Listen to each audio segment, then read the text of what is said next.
value to the community. Before we start, I would like to request you all to please maintain the decorum and follow the code of conduct.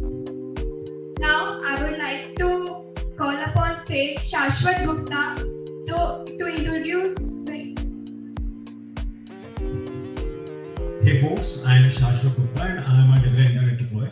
So today we have Keras Community Day, and Keras Community Day is a global campaign by Google which is focusing on learning Keras.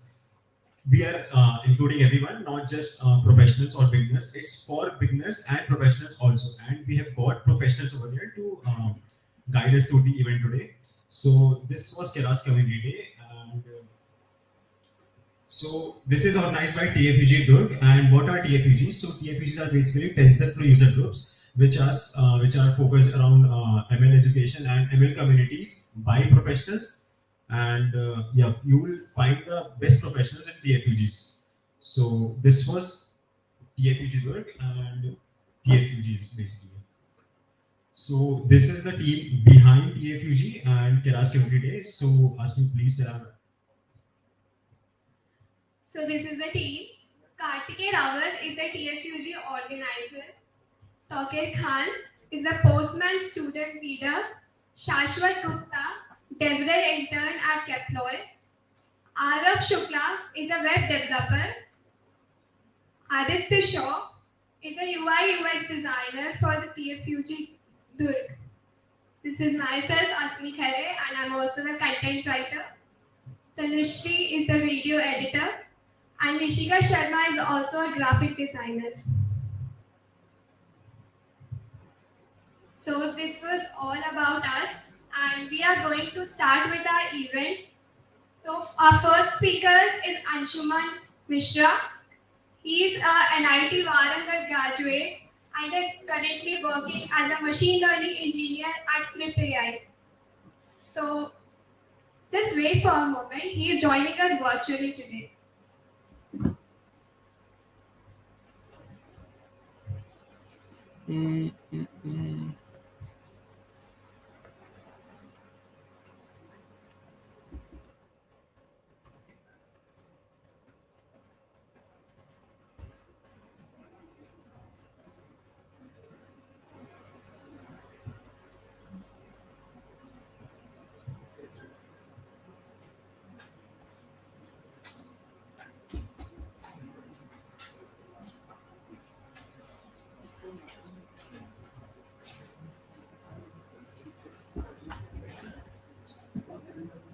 इसकी recording on की होगी on है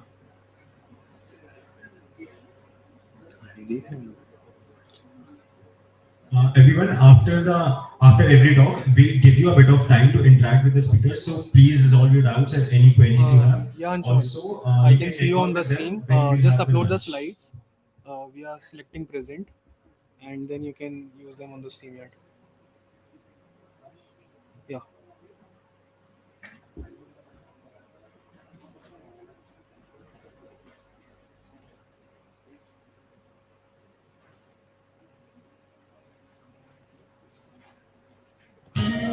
All right.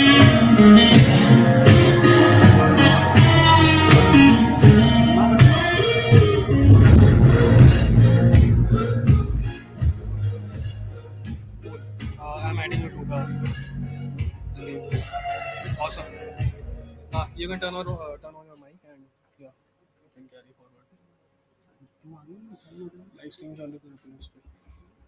Link से हाँ, YouTube link से.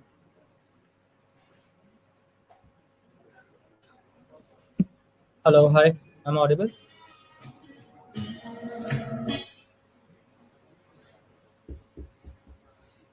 Yeah, just wait for a second and we are presenting you on the screen. All right. There will be slide delay and we will be taking the Q&As and we will be sharing it on the StreamYard's private chat, so you can take over them from there. Okay. WhatsApp में link होगी. Just be on the phone. You can message me on the WhatsApp.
after every event, you will get some time, and if not, you can do a social media challenge.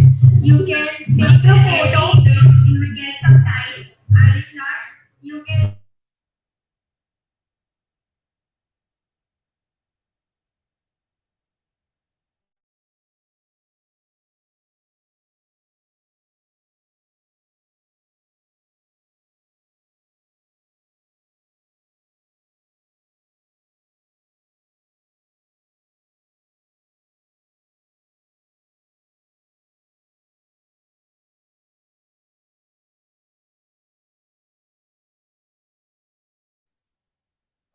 Hi everyone. I hope you can all hear me. Just give me a thumbs up in the chat.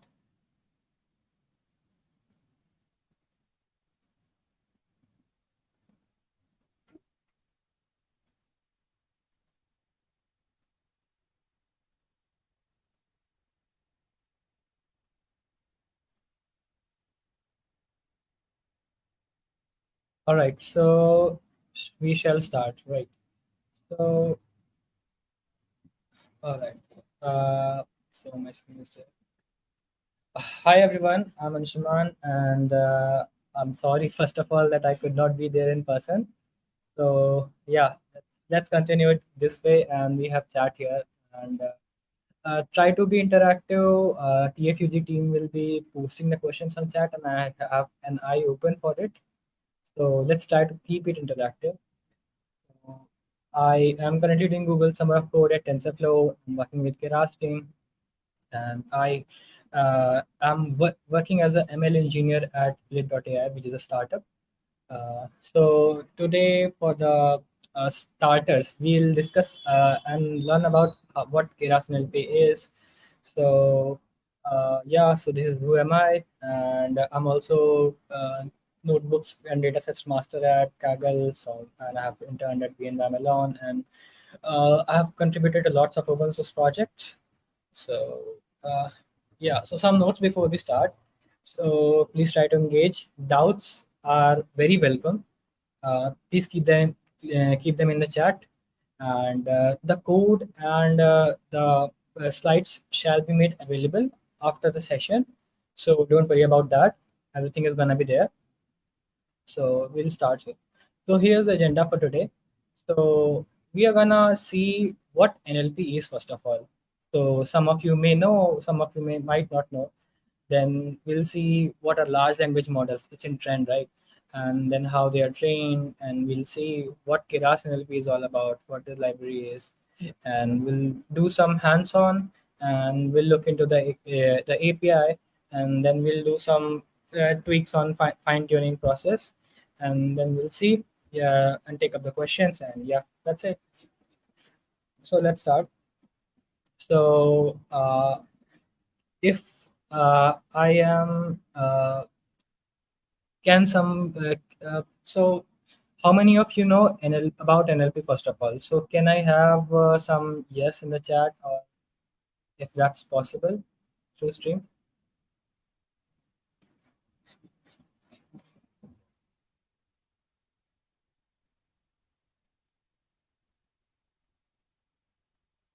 All right, I think some, yeah. So NLP is, you have seen everywhere, right? So ChatGPT and Bard and ChatGPT. So these kind of tools are have brought the AI to mainstream. And if you have seen somebody on LinkedIn, right? So they did some cool ML project just to do a simple task. Everyone is there liking their post. But if you do something simple way, so no one actually acknowledges. So that's how AI is on the hype these days. So natural language processing is a branch of artificial intelligence, and I would say machine learning, that helps computers understand the natural language that humans use actually. So computer understands binary. We speak English or Hindi or whatever language you have, but computer cannot understand these languages actually. So this branch of AI, it's like a communicator that helps machine in to be intelligent, to understand these natural language. And you can see ChatGPT, for example. So if you ask a question, ChatGPT understands it, and it replies accordingly. So it has been possible because of the frontiers that AI is achieving these days, large language models, and even in NLP. So there are multiple tasks. Like some of you have, if you have some experience in doing machine learning, some projects. So if you have done some projects on, let's say, tweet classification, fake news detection, and text classification, and obviously generation, etc. Right. So even if you see in the websites, there are chatbots, right? So those also use the natural language processing at the hood. So, yeah, these is NLPs in short. So there are lots of tasks there. So which is presented on screen. I think you might recognize some of those.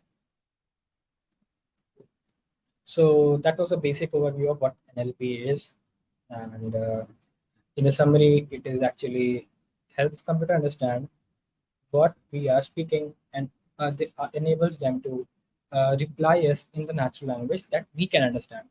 So, what are large language models? So, almost all of you who know something about AI, right? So, have heard about neural networks. So ChatGPT is a very large, advanced version of that. So it comes in that domain of branch of NLP, then it comes in transformers branch, and then it comes and says, as a large language model, I cannot understand your emotions, right? So a language model is basically takes text as input and text as output. So again, ChatGPT, for example, you gave a prompt, it was purely text, and it gave you a reply. It was purely text reply. That's different that we now have multimodal models like GPT-4. So you can upload an image and it can help you, do something related to that, or it can help you write a blog from the image. So those kind of models are multimodal models. Large language models are specifically strictly NLP models that take text as input and text as output. So large language model is nothing but under the hood it's a transformer which is a large number of parameters. So transformer paper was released in 2018 by Google. So and then from that point onward, we have a generation of models, NLP models. So like you have from starting from GPT-2, BERT, Roberta, then Megatron LM by NVIDIA. Then we had GPT-3, and coming on to lately recent models like Palm and GPT-4 and BART, right?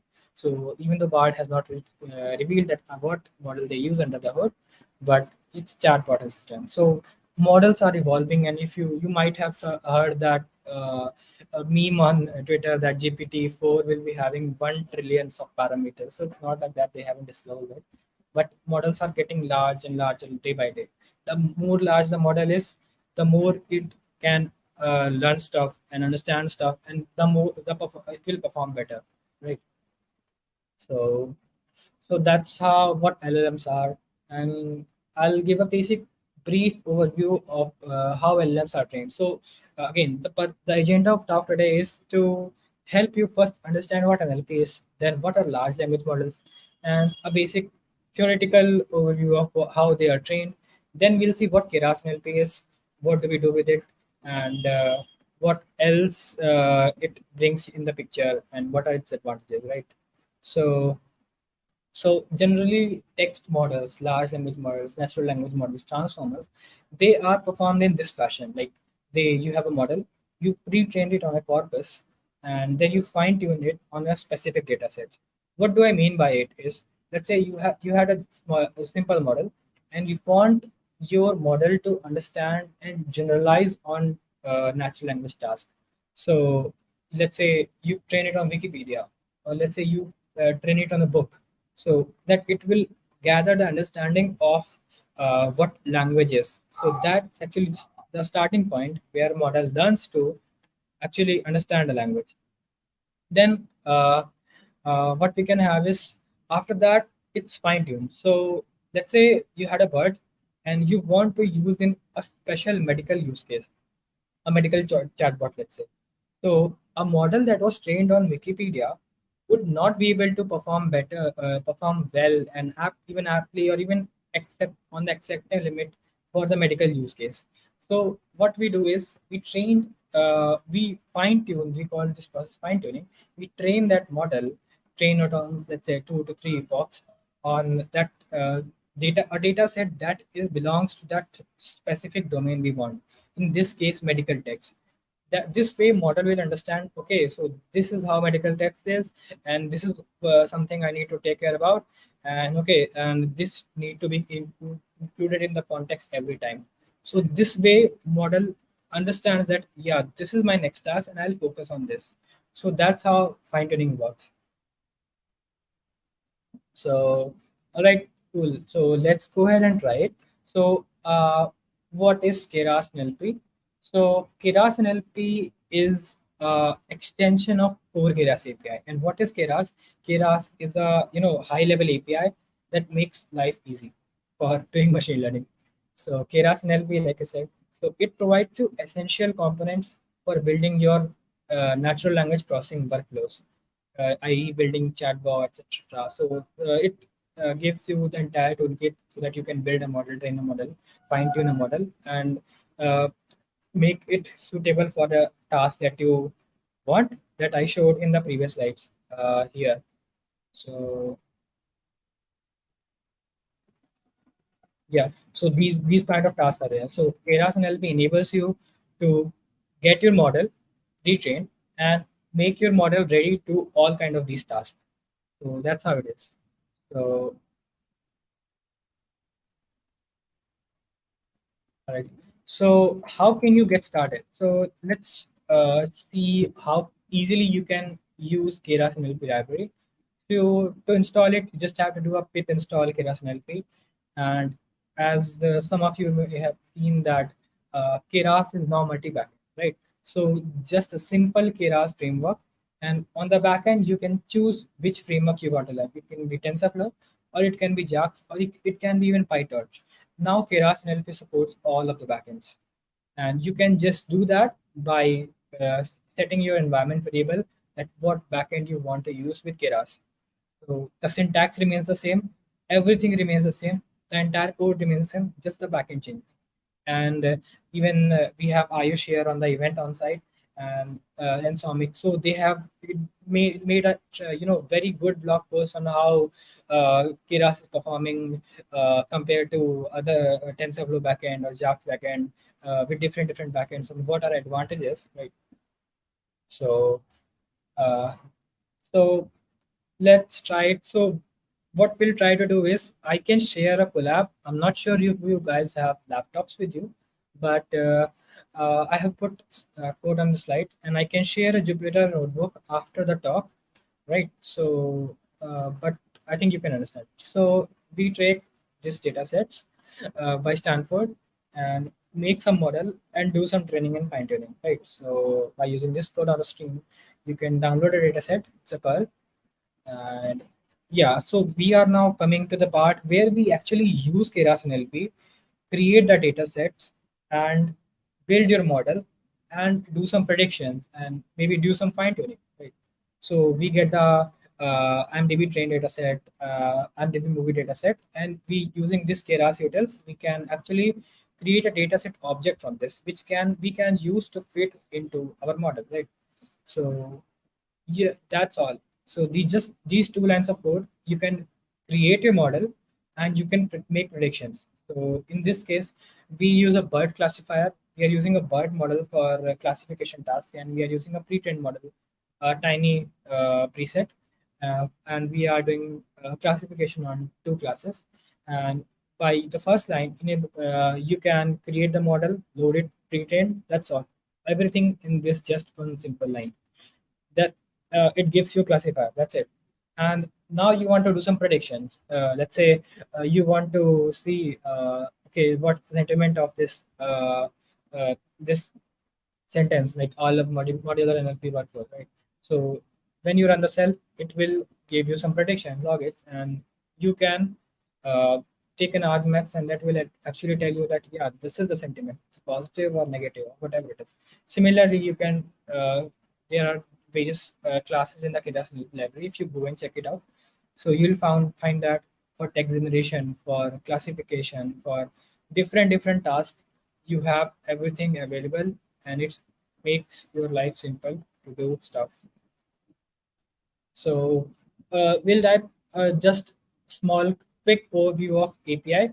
So just like Keras, we have layers API in the Keras NLP, and then for we have all the essential components in our API that enables you to build your modular NLP workflows, including models, including samplers for generation, tokenizers for converting text into tokens, and layers obviously for transformer layers. Custom, you can use those layers to build your custom models and without much hassle. Then we also have metrics which you can use to evaluate a model. So some credits here. So Keras NLP is a community-driven project, and it is being developed by lots of open source contributors. So past DSOC student, his name is Abhi. So he has contributed to metrics and samplers and models. He has contributed a lot, right? So even if you are interested in contributing to Keras, you are very welcome. So yeah, so what we saw earlier was we created a classifier using Keras NLP, and we just tricked it. But what if you want to fit your model on some particular data set and you need to use it for a specific use case, right? So you can do that by grabbing the pre-trained model and calling a model.fit to fine tune. You don't have to do anything else. There's just one line, pass your data set, pass your validation data, number of epochs you want, and maybe some metrics, maybe some callbacks, whatever your use cases, and just call model.fit, and it works out of the box with a framework of your choice. It can be PyTorch, it can be JAX, it can be TensorFlow. It works with everything, and it does trains the model with model.fit. So what's new here is so Keras NLP is being actively developed. So lots of models are being worked on. So I am currently working on contributing Llama model to the Keras NLP, and it's some models by Eleuther AI, like GPT Neo X. They're also work in progress, and maybe in next release you'll have that. And by using simple same syntax, Keras NLP.models, GPT Neo X, you can use that model out of the box, and yeah, it works for you. And Llama is a big thing for us. So questions, I think that's it. So that I kept the talk pretty quick because I realized that online talks are boring. So uh, uh, you can probably raise your hand and you can chat.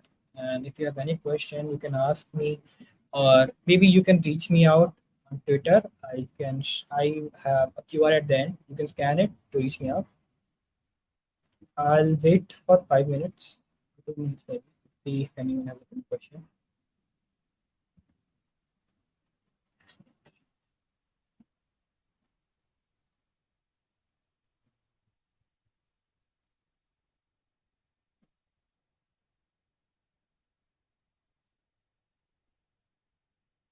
Any questions?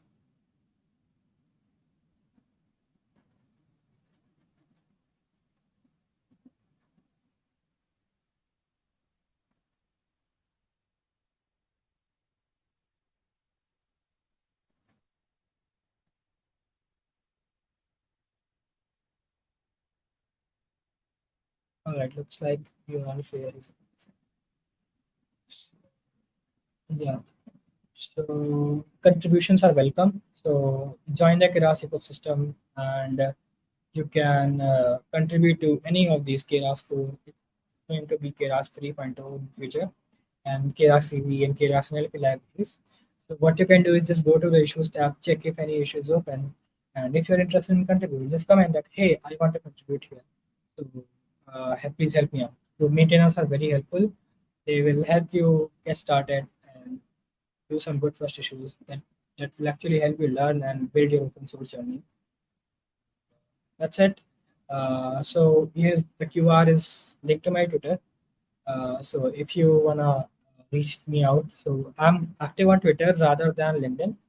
So you can probably DM me on Twitter, or you can ask any question if you have. You can chat. So thank you for having me today. So I'll leave that slide for now so that folks can scan.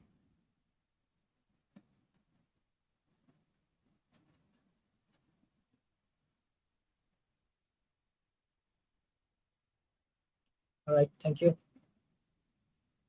We are at the end of the presentation.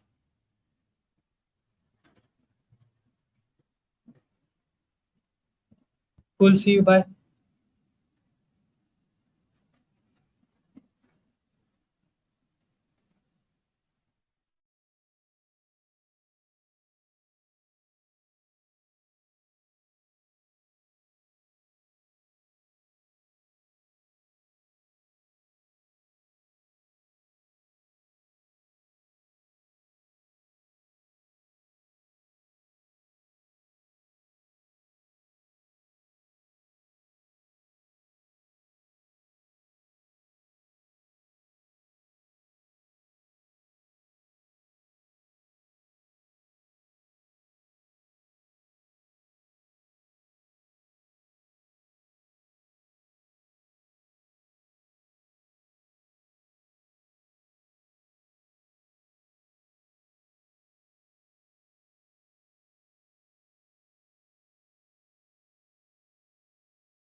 बस screen पे कर दूँ 2 second के लिए, ठीक है ना? आवाज़ आ रही? Hi everyone. Thanks Asmi for the introduction. आज अपन बात करने वाले हैं GitHub Copilot के बारे में. So anybody have heard of it? Like क्या है? I guess you are speakers, so I do not expect. Okay. Anybody from audience? Yeah, you would like to. AI used for generating the codes. Yeah, that's correct. And Keras Community Days है तो मैं expect कर रहा हूँ ChatGPT तो बहुत सारे लोग ने यूज़ किया ही होगा. So you know the experience कैसा होता है हमारा AI के साथ. It is little bit shaky. कभी काम करता है कभी नहीं करता है. It is in its early stages. So let's talk more about it. Before that, I am Ashish Chawla. Currently, I am working as a software developer at Trade. Usually the stack is Java, and मैं daily ChatGPT use करता हूँ अपना code लिखने के लिए. So that was expected. And I am a GitHub campus expert. Current मतलब छत्तीसगढ़ में तो सबसे फर्स्ट था, बट अभी हमारे पास बहुत सारी अच्छी कम्युनिटी बन गई है. Like you all are here, so I really appreciate कि आप लोग इस event पे आए. And I am an astronomy enthusiast. I just get blown up by the vastness of this universe, and I would really like to talk more about it after this session. Maybe if we can connect. And you can find me on all the social media handles by Ashish Chawla. So let's get started. What we'll cover today? We'll basically cover what is GitHub Copilot for someone who does not know about this, and how we can use it. So this covers for both, like many are students here, some are junior developers, or some maybe senior developers as well. So how you can use Copilot to actually level up your career and actually get good at your projects or your day-to-day tasks basically. And I'll also talk about how it personally helped me. So I think it came about 2 years ago, and since then I've been using it. So I'll mostly talk about how was my personal experience when it was released to the public. And can you write tweets with Copilot? I mean, that's not technically true. You cannot write tweets with Copilot, but I'll talk more about it, like what we are gonna do. So yeah, what is GitHub Copilot? As he rightly said, it is a AI which is used to write code. So it is kind of a AI pair programmer. Has anybody of you done pair programming before, or know what is actually like? Nobody? अच्छा यहाँ पे कितने students हैं? Please raise your hands. Actually, most of you are. Okay. So if anybody have you used Copilot or ChatGPT before, कभी-कभी लगता होगा यार magic है क्या? It can read my mind. Whatever I'm thinking, वो वही टाइप आउट करने लग जाता है. बट ऐसा बिल्कुल नहीं है. It is not magic. और ये हमेशा सही तरह से काम भी नहीं करेगा. कभी हम कुछ पूछते हैं और वो कभी कुछ और बता रहा होता है. So ऐसा बहुत सारा बार होगा हमारे इस सेशन में भी. So please don't mind about that. ये बिल्कुल परफेक्ट नहीं है. कोई भी ये परफेक्ट नहीं है. And definitely it cannot replace us as a software developer. जो आप लोग डर रहे थे जब AI या ChatGPT रिलीज हुआ था, it cannot replace us. It is not a second brain. It is just a helping hand for us. Like वो बस हमें कोड लिखने में हेल्प कर सकता है, but it cannot replace us because उसके पास कोई ब्रेन नहीं है. And so for those who have not used ChatGPT or Copilot before, Gmail तो यूज किया होगा, right? And Gmail में जब हम टाइप करते हैं, have you ever noticed कि आप जब कुछ टाइप कर रहे हो उसके बाद कुछ सजेशंस आ रहे होते हैं? Like हमने फुटर में जाके बेस्ट लिखा फिर रिगार्ड्स आए थे, या तो हमने थैंक्स लिखा फिर उसके बाद सजेशन में एंड रिगार्ड्स आ जाते हैं. So Copilot works in the same way. So whenever you keep typing, based on the file's context या आपके प्रोजेक्ट के context के basis पे, it will spit out some suggestions. So that's how Copilot basically works. And under the hood basically कैसे काम कर रहा है. तो जैसा भी मैंने बताया, जो भी आप फाइल ओपन करके रखे हैं जिसमें आप कोड अभी टाइप कर रहे हैं, so it will scan that. वो देखेगा उसमें क्या कोड रखा हुआ है, एंड वो देखेगा आप अभी प्रेजेंटली क्या टाइप करने वाले, या आपके उस पर्टिकुलर कोड ब्लॉक के बाद कौन सा नया कोड आने वाला है. सो फॉर एग्जांपल जैसे कि हम बाइनरी सर्च एल्गोरिथम लिख रहे हैं. बाइनरी सर्च तो सबको पता ही होगी, राइट? बाइनरी सर्च में कुछ 3 पार्ट्स होते हैं। सबसे पहले हम कैलकुलेशन करते हैं मिड की, फिर उसके बाद हम उसे सर्च करने की कोशिश कर रहे होते हैं।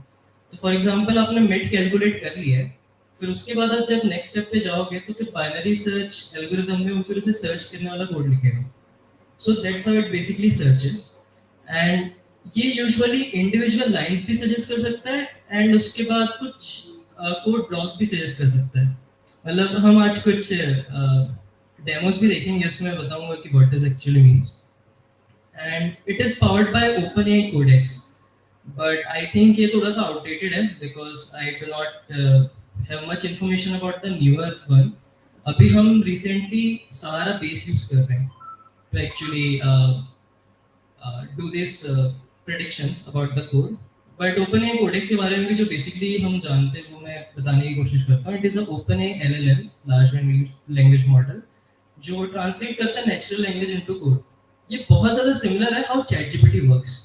ChatGPT में भी हम देखते हैं कि वो कुछ generative text हमें दे रहा होता है based on whatever prompts we write. So OpenAI Codex भी एक वर्जन है GPT-3 का, अभी ChatGPT 3.5 यूज करता है एंड Copilot 3.5 टर्बो यूज कर रहा है presently for the general public version.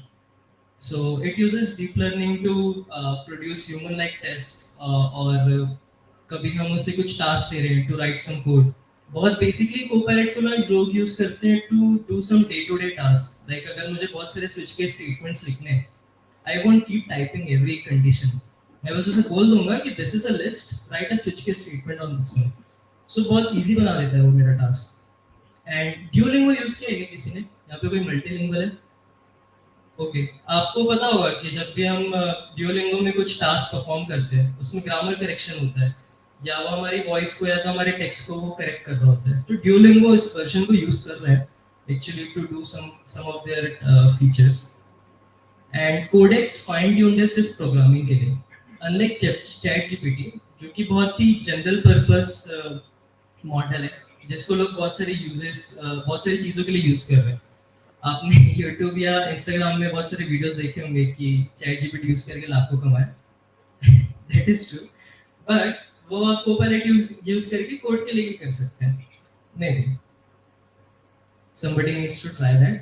So Copilot के कुछ फीचर्स जैसे कि मैं बता रहा था कि it can write single lines as well, और कुछ वो एक सेक्शन ऑफ कोड भी लिख सकता है. तो जैसे मैंने बाइनरी सर्च की बात की, जो मैंने फर्स्ट सेगमेंट की बात की थी, वहाँ पे हम मिड कैलकुलेट कर रहे हैं, फिर उसके बाद वो कोशिश कर रहा है फाइंड करने की कि what is the element we are trying to find. तो जब भी आप ऐसे टाइप करेंगे और आपको मतलब जैसे आपने कुछ फंक्शन की पहली लाइन लिख दी, उसके बाद वो ट्राई करेगा कि okay this might be the next set of code you might want to write. That is a prediction. It will not be always true. तो आपको decide करना पड़ेगा what do you want. So this is one of the features like predictive code. And कभी भी हम कुछ कर रहे हैं तो prediction कोई एक नहीं हो सकता. There can be multiple predictions. So कभी भी हम कुछ चीज़ को find out करने की कोशिश करते हैं, even statistics में हमारे पास बहुत सारे multiple options होते हैं to choose from. Same is the Copilot. हम यहाँ पे जैसे यहाँ पे आपको 1 और 2 शो कर रहा होगा, ये वैसे इंटरफेस है VS कोड का. VS कोड से सब फैमिलियर है ना? ओके, तो VS कोड का ये इंटरफेस है. यहाँ पे आप 1 और 2 में ऐसे क्लिक करके देख सकते हो what is the next suggestion. So यहाँ पे अभी सिर्फ 2 ही सजेशंस प्रोड्यूस हुए. There can be multiple suggestions whenever we are working. तो यहाँ पे Copilot लैब्स की कुछ एक्सपेरिमेंटल फीचर्स भी हैं जो कि translation very helpful for me. आज मुझे लगता है कि बहुत सारे यूजर्स होंगे वो पाइथन लैंग्वेज यूज करते हैं, but I am a JavaScript developer. मैं ट्राई किया कि पाइथन में कुछ डेमोस रखता, but Python is not my cup of T, so I do in JavaScript only. And ये इन कुछ 3 आईडीज या कोड एडिटर्स में अवेलेबल है, which is VS Code, JetBrains के products and Neorin. So I guess mostly लोग VS Code use कर रहे होते हैं, and some Java developers और कुछ developers maybe JetBrains के products यूज करेंगे, which these two are very popular among people. अब बीच में कुछ न्यूज़ आ रही थी कि what if Copilot मुझे पब्लिक कोड दे रहा है और बाद में मुझे जेल हो जाएगी क्योंकि मैंने किसी और का कोड यूज कर लिया. So उसके लिए भी कंट्रोल है हमारे पास. So when you go to your GitHub settings, आप वहाँ पे ये चीज़ ये ऑप्शन को ब्लॉक में सेट कर सकते हो. तो basically what this will do is this will not suggest any public code. तो आपको कुछ लीगल जो प्रॉब्लम्स हो सकती थी उससे आपको एक लेवल ऑफ सेफ्टी मिल जाएगी. I am not a legal expert so I can not more comment on that, but this is a good filter you can apply to avoid this kinds of mistakes. But अच्छा लगा ना सुन के कि काम कम करना पड़ रहा है. I just right 1 or 2 lines of code and then it will do everything for me. But actually में कैसे यूजफुल है in day to day life में. तो मतलब अच्छा इसके पहले आप लोग से पूछ लेते हैं. यहाँ पे मोस्टली स्टूडेंट्स हैं जैसे मुझे पता चला. तो आप लोग के कुछ एस्पिरेशंस होंगी कि ग्रेजुएट होने के बाद ये बनना है. तो कोई अपने गोल्स बताना चाहता है कि एज अ प्रोफेशनल आपके क्या गोल्स होंगे अपनी जॉब के लिए? कोई भी please.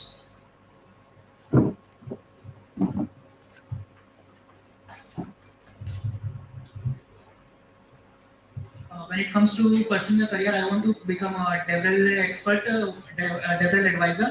So that's what I am aiming for.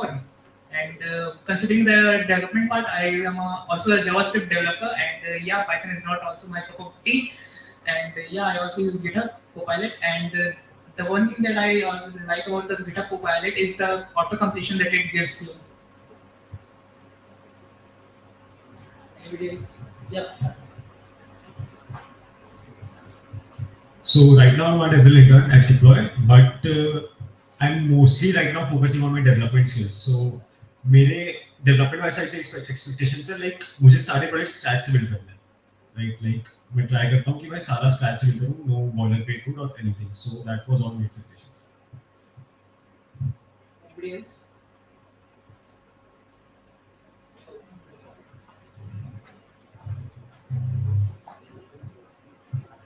So अभी यहाँ पे हमें 2 प्रोफेशंस के बारे में सुनने मिला.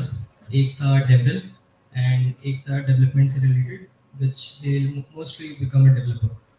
सो इन दोनों के basic day to day task क्या होते हैं? एक डेवरल का क्या होता है कि whatever product he is following उससे उसके बारे में कुछ डेमोस बनाने, maybe some advocacy stuff, कुछ ब्लॉग्स लिखने. ब्लॉग मोस्टली टेक्निकल होंगे क्योंकि the product they are doing उसमें कुछ ना कुछ ऐसे टेक्निकल एस्पेक्ट्स होंगे which they want to talk more about with the public. And for a developer code ही करना है यार दिन भर. तो मतलब दिन भर कोड करने से बोर तो नहीं हो जाते. तो कभी तो थोड़ा सा ब्रेक चाहिए होगा. मतलब जो ऐसे बहुत रिपीटेटिव कोड्स होते हैं जो हमें कभी कभी लिखने का मन नहीं करता. व्हाई नॉट आस्क चैटजीपीटी और Copilot to do that, right? So ये हमने आपके बारे में बात की. But for me as a software engineer ये कुछ मेरे गोल्स थे जो मुझे फॉलो करने थे इन माय जॉब, और not in my job but just as a software developer. कि जब भी मैं कोड कर रहा हूँ थोड़ी सी स्पीड बढ़े and the quality of code I am writing that should be good. And whenever I am talking to others so I should be a better mentor और mentee. Currently I am in a position of being a mentor. मतलब जो मैंने अगले snippets बना के रखे हैं that should be good, right? That should be easy to understand for you people. तो उसमें कोपायलट या तो कोई भी ऐसा एआई मुझे हेल्प कर दे तो that will be really good. Documentation, किसी ने पहले डॉक्यूमेंटेशन पे काम किया है? आप लोगों को पता होगा कितना टीडियस काम है, राइट? मींस पहले तो कोड को समझना है, right good comments which are easy to understand. So बहुत मुश्किल होता है. But what if a AI can give me a draft and then उसके ऊपर मैं काम करूं? That really helps, right? So in writing documentation also what you can use is you can just select a snippet of code and give it to Copilot chat and then say that explain me this feature. It will actually help you to write good documentation or just comments on it so that for others it is easy to understand and for understanding new concepts quickly. So for example आज मैं एक ऐसी conference में आया जहाँ पे ML engineers हैं but I have very less experience in machine learning. But what if I want to learn more about it so that I can include those snippets in my talk? So Copilot can actually help me to do that, right? I mean, I'll just write in JavaScript that मुझे ये सब करना है and convert it to Python so that I can explain to you people easily. So for a developer, that is a really useful feature. For a developer, it is really useful to make your code maintainable. I mean, maintainability is a core principle, like whenever we are developing code. So code faster and cleaner के कुछ 3 चीजें हैं जो बहुत ज़्यादा काम आती है। मतलब ये थोड़ा हम टेक्निकल एस्पेक्ट्स में जा रहे हैं कि जब भी हम कुछ कोड कर रहे होते हैं, हमारे कोड में कुछ पैटर्न्स होते हैं जो फॉलो करने पड़ते हैं। Like what my code is actually doing. For example if it is calling N API, तो एपीआई के क्या-क्या पार्ट्स होंगे। सो बट अच्छा, रेजिक्स के साथ कितने लोगों का एक्सपीरियंस है? It is not good, I am sure. So, किसी ने और रेजिक्स लिखी अपार्ट फ्रॉम आवर स्पीकर्स? कभी ट्राई भी की होगी? या अभी कॉलेज के करिकुलम में होगी ना ऑटोमेटा थ्योरी, उसमें हम कभी-कभी रेजिक्स लिखते हैं। So it is not easy, believe me. And मुझे अभी तक याद नहीं है कि डबल स्लैश का क्या मतलब होता है, if it is to escape और if it is to just include two slashes. So Copilot मेरे लिए वो काम कर देता है। Means I will just write कि मुझे इस पर्टिकुलर एलिमेंट का रेजिक्स चाहिए and it will write the regex for me. I can be sure it will not always be correct, but at least मुझे एक स्टार्टिंग पॉइंट मिल गया which I can test on. I can test and see like if it is actually working. And comments, जिसकी हमने अभी थोड़ी देर पहले बात की during documentation and be a better mentee, it basically is like जब भी हम कुछ नई चीजें सीख रहे हैं, आई मीन कोई ऐसे जो भी कोई नई लैंग्वेज ट्राई कर रहा है, कोई कुछ बताना चाहेगा? So I wanna become the part of the CNCF environment. So currently I'm learning Go and Docker. Nice, very trendy language. Yeah. और कोई कुछ नया सीख रहा है? या I wanna be a web developer, so I am currently learning Kotlin. Kotlin, okay.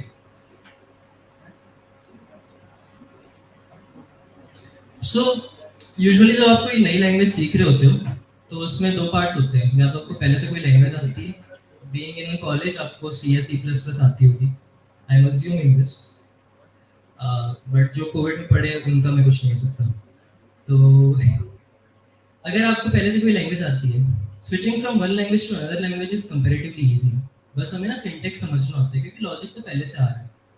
तो syntax can be really helpful when learning new things. मतलब कांसेप्ट सीखने ना हमें सिंटैक्स पे ज़्यादा ध्यान नहीं देना। तो जब हम कुछ सीख रहे हैं ना, तो I can use this feature और any kind of AI to actually help me explain those stuff कि यार सिंटैक्स को छोड़ो, ये बताओ कोड में क्या चल रहा है। Once I have learn the logic, उसके बाद मुझे उसे कोड में कन्वर्ट करने में ज़्यादा इशू नहीं होगा। So that is one thing. And for new concepts, अभी आप सब कॉलेज में हो, ऑब्वियसली इंटर्नशिप्स या तो जॉब के लिए अप्लाई करोगे, और ये वीडियोस बीच में देखे होंगे कि लोग लीड कोड की प्रॉब्लम्स के सॉल्यूशंस कोपायलट से ले रहे हैं और फिर वहाँ पे छाप रहे हैं। और ये इंटरव्यू के ड्यूरिंग भी किया है, that is a wrong practice, please do not do that. सीखो, but it is good to try out with Copilot to pair with him. मतलब if you want to learn more, like if you want to learn new approaches to a single problem, there can be multiple approaches to solve a problem. तो आप इसके साथ pair करके वो find out कर सकते हैं कि यार what are different ways I can try to actually solve this problem. What is the most optimized for, or what is the most optimized for memory or for compared to computation. And यहाँ पे open source development कर रहे होंगे लोग। आज हमने थोड़ी देर पहले बात की केरास कोर के लिए, तो केरास कोर को समझना तो बहुत बड़ी बात होगी, क्यों? क्योंकि बहुत बड़ी रेपोजिटरी है। But what if I open it in code spaces और उसमें कोपायलट को एक्टिवेट करके मैं चेक करूं कि what this code snippet means. It will actually help me to explain that feature, like यहाँ पे डेटा फ्लो कैसे हो रहा है, how it is actually getting this data and from where, what it is doing with that data. तो वो चीज़ हम मुझे समझ आ जाएगी। By the way, I do not know anything about Keras core, I have to learn more on that, but I am just trying to do some predictions here, just like Copilot. And demos and advocate, यहाँ पे हमारे जो speakers आए हैं, they have felt some difficulties in designing their talks, I am sure of it, because एक talk design करना कोई easy बात नहीं है। मतलब हमें बहुत सारे इटरेशंस करने पड़ते हैं, like sometimes it works, sometimes it does not work. And for aspiring developers also आपको बहुत सारे ब्लॉग्स लिखने पड़ेंगे, आपको थोड़ा कंटेंट क्रिएट करना पड़ेगा खुद के लिए, and that needs iteration. But what if AI can help you to do the technical stuff, and then you can focus on the stuff you're good at. So basically, this Copilot can actually help you do that. Copilot use करके देखें एक बार। अपन regex वाला example लेंगे because it is easier for everybody to understand. मैं ज़्यादा technical नहीं जाऊंगा यहाँ पे.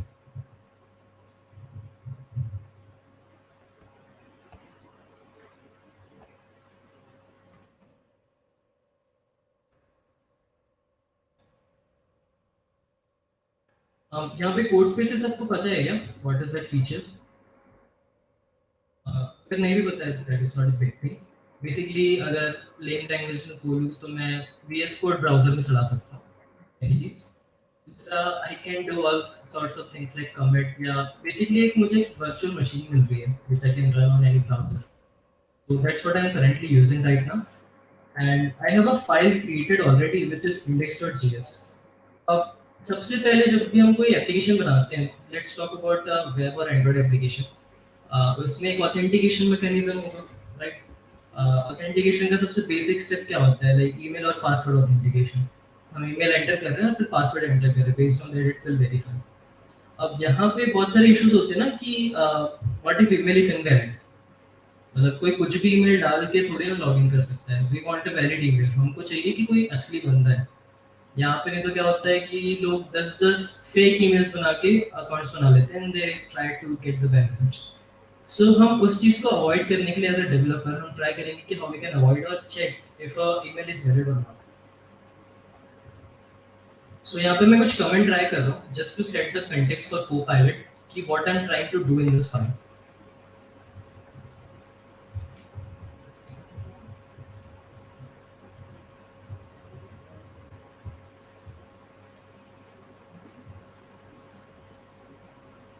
तो आपने देखा कि मुझे कुछ सजेस्ट कर रहा है. अभी मैंने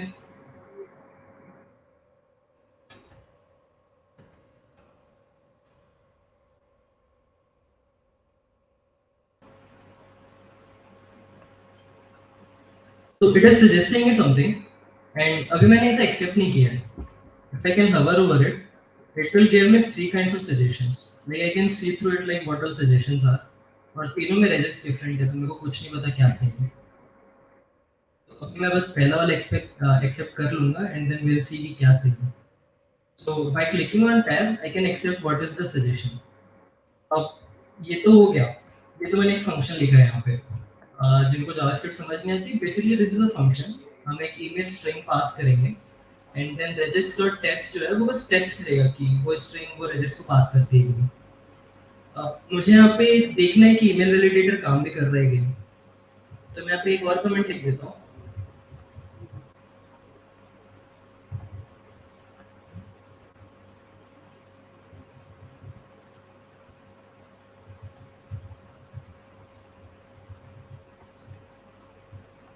मैंने कमेंट लिख दी कि वैलिड और इनवैलिड ईमेल्स दोनों के लिए हमें एक बार टेस्टिंग करनी है.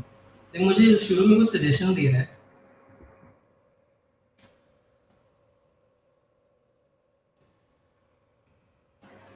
अब मैंने पहला टेस्ट लिख दिया तो इसके पता चल गया है कि मैं अब क्या करने वाला हूँ. तो नेक्स्ट सजेशंस मुझे बहुत सिमिलर आ जाएंगे. ये मुझे मल्टीपल टेस्ट केसेस जनरेट करके दे रहा होगा like what I can use.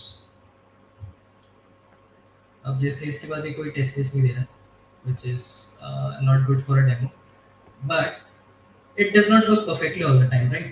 I can start to write a new test case. Okay, bunch of test cases are there. Let me discard the last one और हम इसे run करने का try करते हैं. So I'll open up the terminal really quickly.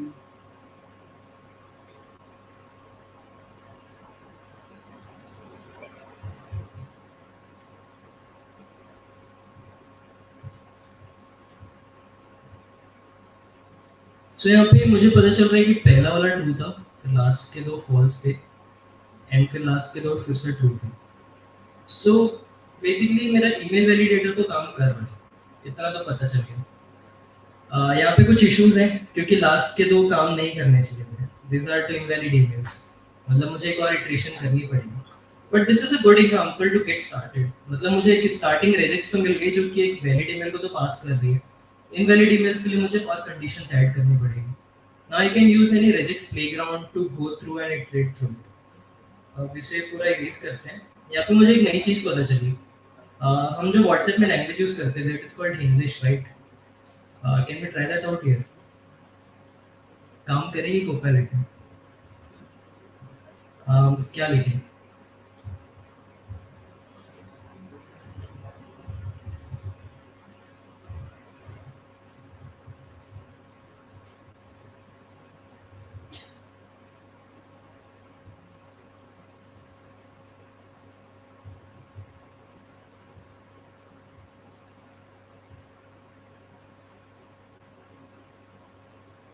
यार उसने English समझ ली और इसने मेरे को बाइनरी सर्च का कोड भी लिख दिया।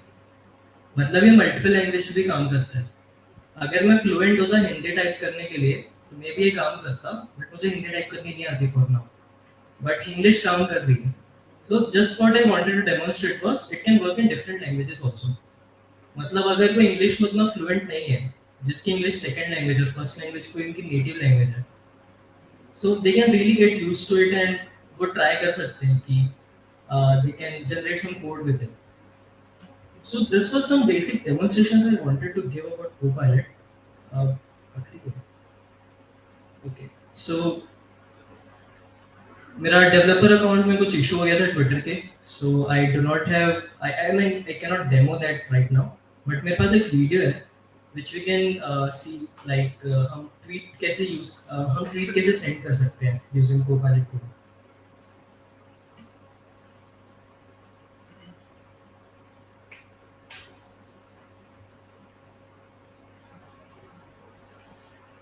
सो यहाँ पे बेसिकली पाइथन में कोड लिख रहा है। आई होप आप मोस्टली लोग यहाँ पे इसे समझ पा रहे होंगे कि क्या है। हमने एक ट्वीपी लाइब्रेरी को इंपोर्ट किया, हमने config को इंपोर्ट किया, config to store some inbound secrets, and उसके बाद हम tvp.client से इंस्टेंशिएट कर रहे हैं सारे ऑथेंटिकेशन के साथ कि दिस इज माय क्लाइंट जो कि रेडी है कुछ भी ऑपरेशन करने के लिए यूजिंग ट्विटर एपीआई। तो यहाँ पे बिकॉज पाइथन में इंडेंटेशन का इशू होता है, तो इन्होंने एक बार मैन्युअली इंडेंट करने के लिए फॉर्मेट कर दिया पूरे पेज को।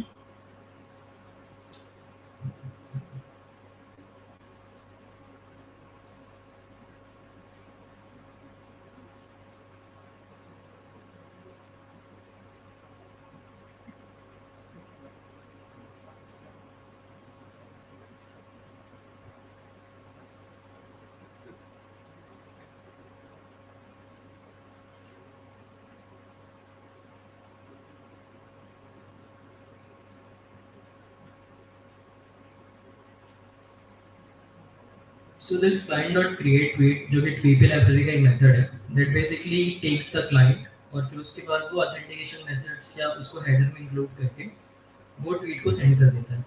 Now they are running this file and यहाँ पे मुझे response में एक ID आती है which is the tweet ID. Currently they are calling it as post but we'll still talk about Twitter. तो यहाँ पे हम देख सकते हैं कि उसने Twitter पे actually में एक tweet भेज दी। So how easy was that? बस एक ट्वीट ही तो सेंड करना था, तो कोड उसने मुझे तुरंत जनरेट करके दे दिया। So that's what I wanted to demonstrate कि जब भी हम कुछ कोड कर रहे हैं this can really help me to get to the speed. मतलब मेरे दिमाग में एक लॉजिक होगा but I do not want to bother about कि क्या कोड मुझे लिखना है। I just want to implement that logic as soon as possible. तो ये चीज़ थी। अब इसके बाद हम ये भी चीज़ बात कर सकते हैं कि how to be good at this. जिसके बारे में भी बात करने वाला हूँ this applies to chat GPT also. मतलब हमें बेसिकली एक प्रॉम्प्ट इंजीनियर बनना पड़ेगा to use this AI models efficiently. तो उसमें बेसिकली क्या होता है कि आपको ज़्यादा से ज़्यादा स्पेसिफिक होना पड़ेगा what you actually want to do. मतलब अगर मुझे एक बाइनरी सर्च एल्गोरिदम लिखनी है तो मुझे उसे बताना पड़ेगा कि बाइनरी सर्च एल्गोरिदम है और उसे इस तरह से लिखना है। या अगर मैं कोई रेजेक्स की बात कर रहा था, जैसे कि हमने अभी देखा उसने ईमेल वैलिडेटर तो बना दिया लेकिन उसे टेस्ट नहीं करा। तो मुझे पहले अगर वैलिडेटर लिखना है तो मैं उसे कमेंट दूंगा कि ओके राइट दिस थिंग, फिर उसके बाद मैं उसे नीचे लिखूंगा कि ओके राइट सम यूनिट टेस्ट। तो मैं जितना ज़्यादा स्पेसिफिक होते जाऊंगा मेरे कोड की क्वालिटी उतनी अच्छी होगी और उसका रिस्पॉन्स भी अच्छा होगा। अब यहाँ पे हर बार सही रिजल्ट्स नहीं आते, जस्ट लाइक हमने अभी थोड़ी देर पहले देखा कि कभी-कभी वो नॉनसेंस स्पिट आउट कर रहा होगा। So we just want to iterate over it. Chat GPT के साथ भी सेम चीज़ है राइट। कभी-कभी उसे समझ ही नहीं आता कि हम किस चीज़ की बात कर रहे हैं, तो हमें वो क्वेश्चन रिफ्रेम करके फिर से पूछना पड़ता है। So iterations are really necessary in prompt engineering. And that's about it from my side. This was quite a lightning talk. Or before we wrap up, do you have any questions?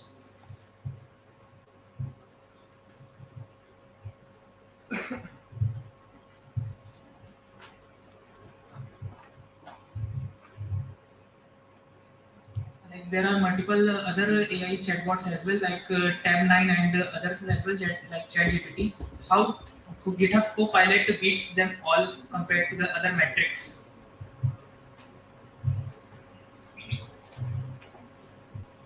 Unfortunately, I do not have the data, but हम सारे GitHub ecosystem में हैं. So GitHub Copilot integrates with that ecosystem. That is the main advantage to Copilot. That's what I know. And about the other coding, what do we say, pair programmers, हमारे पास AWS का Whisper है, Tab9 है. ChatGPT is not a pair programmer kind of, but एक बहुत अच्छा AI which can help. But the main advantage about Copilot is that वो integrate हो जाते हैं हमारे mostly used IDEs के साथ, which is Visual Studio Code या JetBrains, and it can really help you speed up to the process. That's what I can say right now. Any other questions? Thank you so much.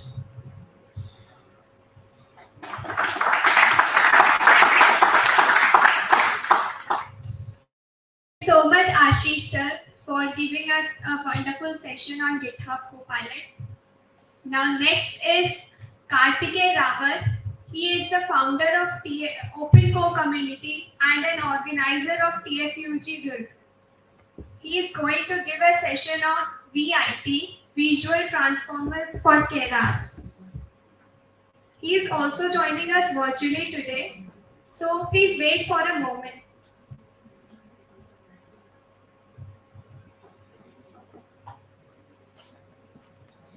हाँ हर्ष दो Till then, you can do a social media challenge. Take a photo of this day and post it on Instagram, Twitter. Use hashtag Keras Days and tag TFUG Durg. You will get amazing prizes for this.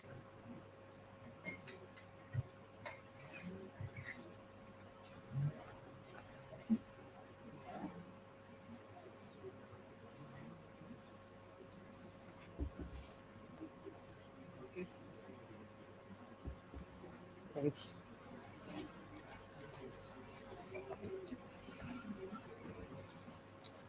हो गया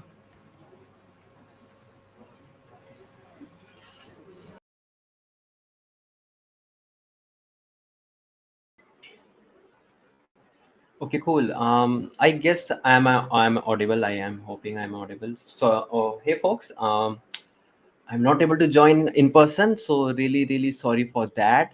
And yeah, I guess let's wait for some moment. I guess till then.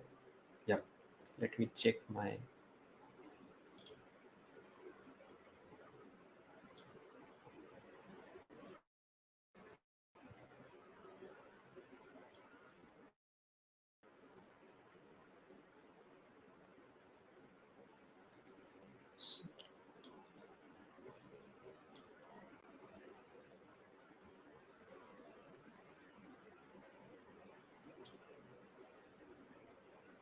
Cool.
Okay, so hey folks, sorry I am joining from virtually. Actually, I got some personal health issues right now, so it is very hard for me to do. But yeah, thanks for joining, and I'm hoping you are loving the whole thing. So let's get started. Today we will talk about Vision Transformer with Keras, and let's get into the next slide, I guess. Yeah. So we will talk about basically computer vision and various vision tasks. So those who don't know what is computer vision, or you are hearing this name first time, think like have phone when you it's a like a organization kind of thing. So the example of computer vision with the power of camera, your basically phone can understand like this is your face or this is your face or not. So this is a kind of a thing. So let's go into the next one to understand major tasks around that. Cool. So if we talk about computer vision, it as you are in the slide, it can be easily seen. It's a field of artificial intelligence that enables computer and system to derive meaningful information. So these are the two images that I'm sharing you. So one is the MNS dataset. I guess those who are doing ML for a very long time, they pretty much know this. And even though you didn't, you are the first or you are like a beginner in machine learning, you can go to Kaggle and you can search it around the MNS dataset or fashion MNS dataset. So these are some of the initial datasets to get started with machine learning if you want to. And second image is like of a kind of a dog image, and you pretty much know there are different kind of channels in image, that is alpha, beta, gamma. Here is RBC, and which is range from 0 to 255, and it's simultaneously working. So image processing is concerned with the manipulation of images, if I will we go in that manner. But on the contrary, not on the contrary, it's a part of it basically. So computer vision is concerned with understanding of images. So that's the basic thing around if I will talk about what is computer vision or not. Cool. So let's go to the next one. Various computer vision tasks. So if you will see, we have different tasks. Classification plus location, that you seeing the bounding box here in the second image of the cat. And object detection, about how many are the objects we have to basically classify, dog, cat. And there's a lot of already this data is all you can say. You can try YOLO. YOLO is the recent YOLO V8 is literally doing amazing work around object detection part of it. So you can do that, cat, dog, duck kind of thing. And segmentation, it's just for the more on thing I will share you in the recent segmentation was part or initial thing of segmentation helps a lot in different application, not in general, but in medical, in engineering also simultaneously. So yeah, let's go to the next one. I'm just sharing you some more examples kind of thing. So how you can do that. So second, the second part is how you can basically, the other examples is morely if you are using satellite images, like how we can enhance that power and make it more feasible for us simultaneously to give those solution to maybe government. So suppose if I'm taking in one of the applications. So recently Google startup class, I guess on the previous class, one of the startup was what actually they're doing. They are working with ISRO. What they're actually doing, from the images, from the satellite images, they are actually telling farmers or just telling that there can be a drought in this particular time, or you can say region particular. We are predicting on the basis of the data that is present. Obviously it's a computer vision thing. We have some data around the moisture, like this and that factor around simultaneously. But this is the way that this is a part of one of the classification thing. And second one, if you are saying the second image is like kind of more on a object detection kind of thing, like people detection. Basically I guess a year or 2 year back I did a small basic project of ML that is called social distancing detector, because over that period of time it's COVID is happening. So the concept behind is, if I get anything between distance between 25 centimeter between two people or two object, then there should get a message like you are not abiding COVID protocols actually. So this is one of the example that I'm showing you here. So to more go the more extent that I'm sharing, what is the power of segmentation? You are seeing, if you are doing an X-ray and you want to basically segment the lungs part of, and you want to basically quantify that, you can do that. Instant segmentation, like cars, roads, pedestrians, cyclists kind of thing. So you can basically and instant segmentation is helpful in by to improve the part of it. And actually the example you can see, there's in Germany basically in some areas through the camera only they are detecting when there will be the higher traffic and how we can reduce it on that form.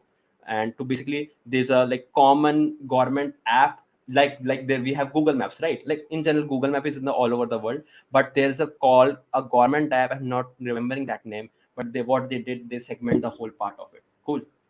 So let's actually talk about the evolution of transformer to models. So just to give you a kind of you didn't know about what is transformer. Transformer came on the concept for the NLP, actually, that is natural language processing. Basically this is touched by you can say Anshuman, and I guess Ayush and Sombik will also basically spread out around the NLP part over there. So just think like transformer.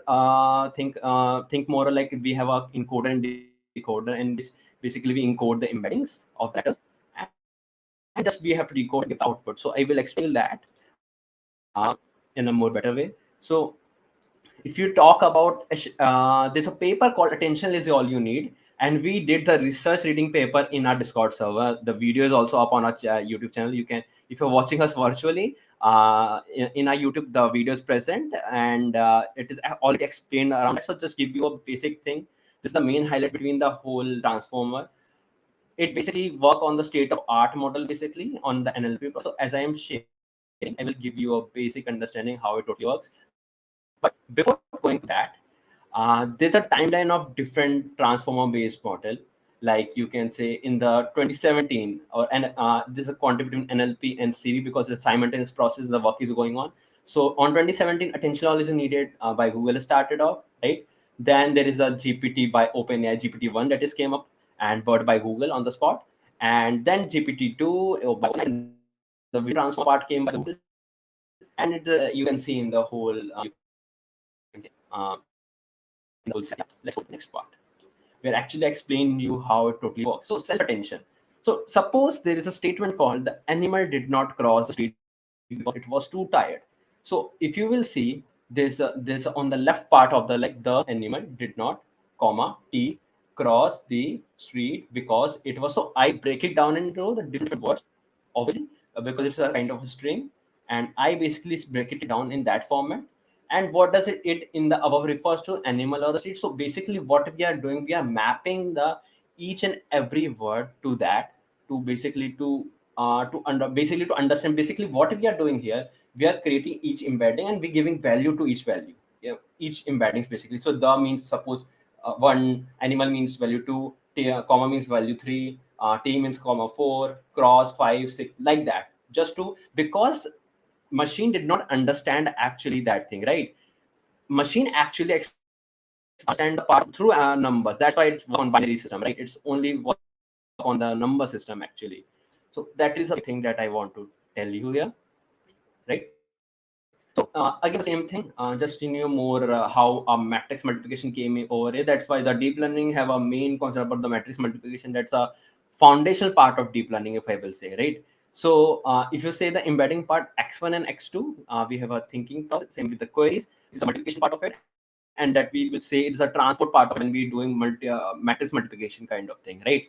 So you can take that, and we can compare the values of keys and values simultaneously. That's why we just prefer JSON format to that, and directly use that part to basically do the transpose and the reverse part of the matrix, to basically to get the value to basically to set up the value in the for the embeddings basically. Cool. So if you will see, I'm just giving you the more mathematical approach to it. Please do not scared, even though you are very new to machine learning. I'm just giving you to understand how it totally works actually. So the input embeddings query, that is a part of it, and a score, and there's some for F1 score in the machine learning thing, just to make it for the accuracy part, how accurate your model is. Same thing softmax, and softmax is also an activation function, just to understand how basically how to make it model more perfect, if I will say, in that format. Cool.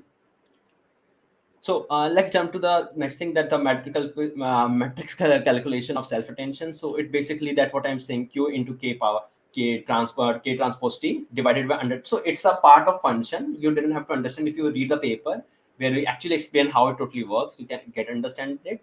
So I'm not getting into the depth of that thing. You can go to the our YouTube channel. You can check it out. So multiple head attention. So model ability to focus on different positions. So we have in a string or in a sentence we have different words, and it obviously focus on different position adds mathematically when we are saying like 0 1 2 that we are getting. When we embeddings, or when we say a vector, like when we only one dimension that is scalar, then two dimension that is vector, then we three dimension that is tensors, and so on. Like, yep, that's how it works in mathematics, if I will say. So lower encoder or decoders into a different representations way that we have want how we are decoding that. Let's we find out the how the part of encoding does. Now that's how the when we have two attention heads, that is 0 and 1, and how we are making transpose, or when we say multiplication of both things to give out the whole you can say answer to that. Basically the decoding part of it, how we, because as a human how we read it as to understand that model, right? So obviously I'm not going into the whole mathematics part of it. It's will be, my talk will be very longer for that for sure, but just giving you a interpreting part of how a multi-head attention works. As we encoded the word it, one attention head is focusing most on the animal while on other is tired. So it's obviously when we also talk about the neural networks part, it's again the combination, the probability how mapping is done from one neuron to another neuron. One representation of the word, it bakes in some of the representation of both animal and that. It's like it depends on how much a word close to the meaning of that. That's why we are basically giving the number to the embeddings actually to understand which one is closer on the probability part actually. Yep. So positional embedding, I'm not going to that, but just giving a definition. It's a vector which follows a specific pattern that the model learns, which help in determining the position of each word or distance between the different words in the sequence. Cool. Let me go into the next part. Yep. So in this, I will share this in the format of in decoder, or let me just give you a moment. Yep. So in the decoder, the self attention layer is only allowed to attend a position. Right? In sequence, this is done by masking the future positions, if I will say, setting them to you can INF that if you will see the numbers part. The encoder attention layer works just like multi-threaded self-attention, if I will say, except it creates its query matrix from the layer below it and takes the key value pair, you can say a key value matrix, if I will say, from the output of the encoder. So if you didn't understand, take a chill pill. I know I'm just giving you this part just to understand what is happening or not, just for you. Cool. So let's go to the next part. Just giving you there's a model called BERT. I guess you pretty much, it's a model by Google actually. So it's like a bidirectional encode. It's a full form. It's just kind of an encoder in a more GPT way, if I will say, right? So we will discuss it later, I guess. Yeah. Same thing is how it basically works. It's just like normal. We have to classify this model. We have to give pass some of the encode part, and it's like same how transformer works. So let's talk about now vision transformer, actually what it is, and yeah, let's talk about it. Yeah. So vision transformer is basically work in the same thing, like from the image part. Like if you know what is transformer is just like for the NLP part. But right now when we say in the images part, if you will seeing here what we are doing, if there is an image, like if you are into computer vision, you pretty much know we have to create there is a kernel part, right? We have to basically split that convolution to in different parts just to work on that particular image. So what we are doing here, we are creating different convolutions here. Like if there's an image, we convert it into maybe you can say 9 images, and at the end of the image is just a matrix only at the end of the day, right? It's basically working on the number. We take each part, take it as an embedding, pass to it on the linear projection of the flattened part, or you can see you have to do some of the deep learning part over here just to flatten softmax function kind of thing, and just directly push that embeddings or that value to transformer encoding, and that's how totally works. Simultaneously, if you see on the right hand side, that is the transformer encoder. Like if you will say we have a patch embedding patches, this is go normalization, okay, then it's go to multi-head attenuation, then to normalization, and then the NLP part that is covered on the simultaneous just to learn more and to improve the learning rate of R, right? So what when I'm saying about the patching thing, what it actually means, it is actually means like that you're dividing the image on the small part, and number of patches equal to weight into height divided by patch size ka square, or you can say that's a number that you can take reference. I will share the slide at the end, so you can obviously check out the papers and you can study that. Yeah. So yeah, patch embeddings. So you pretty much know we have a convolutional neural network Flutter with stride size equal to patch size. That's what we actually refer only. Those who pretty much know when we are calculating the convolution with the kernels with stride size, just think like you are creating a more depth space, and you are just adding the whole convolution size is like the kernel plus the stride part equal to the whole convolution into the multiplication part of it, obviously, to get that thing. Right? So how we are doing that thing? So first of all, flatten the images, convert into the small embeddings part, go to the dense layer, and then basically do the major, you can say, training part of it. And how we can use that thing using Keras. So here is a patch embedding in Keras. We have to create a class. Cool. We have to create a constructor where we are passing a number and projection, if I will say. So we have two things. First of all, we are giving a value to the number of patches in the image, and we have to give a protection layer, if I will say. Sorry, projection layer, not protection layer. It's projection layer, and how it is working with the dense layer neural network, and then call and this we will create a function called call. We're basically calling from the constructor, basically how the object is created, and we are calling it. It's like a normal ops concept, if I will say.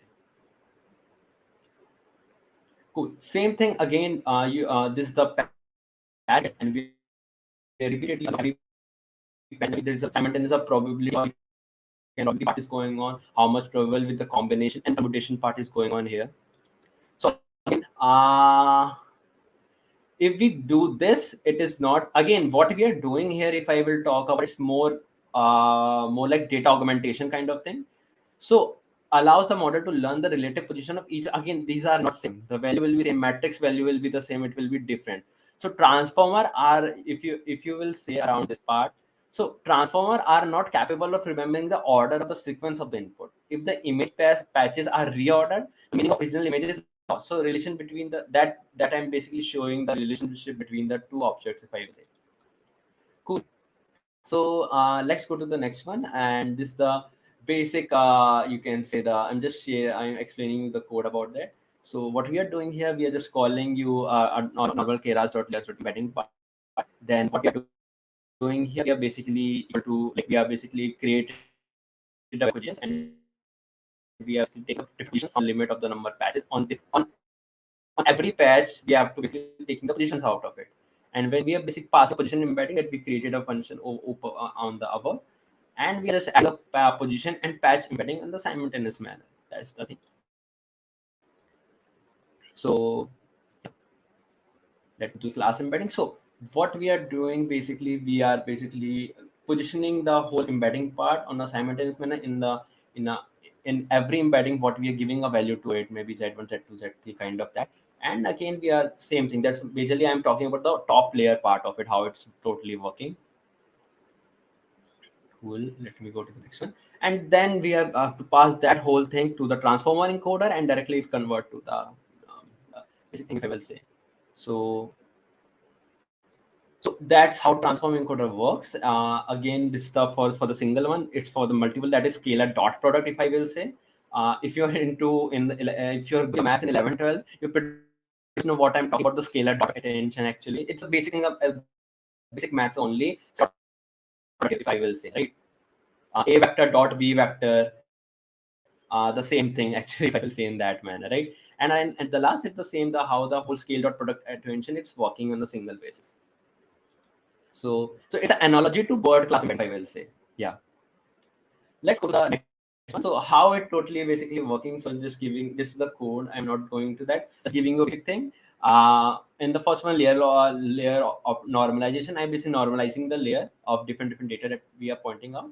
and we are skipping the connection of x2 just to add just to adding the layers to that, and we are giving the learning rate of around 1 into e to the power minus 6, if I will say.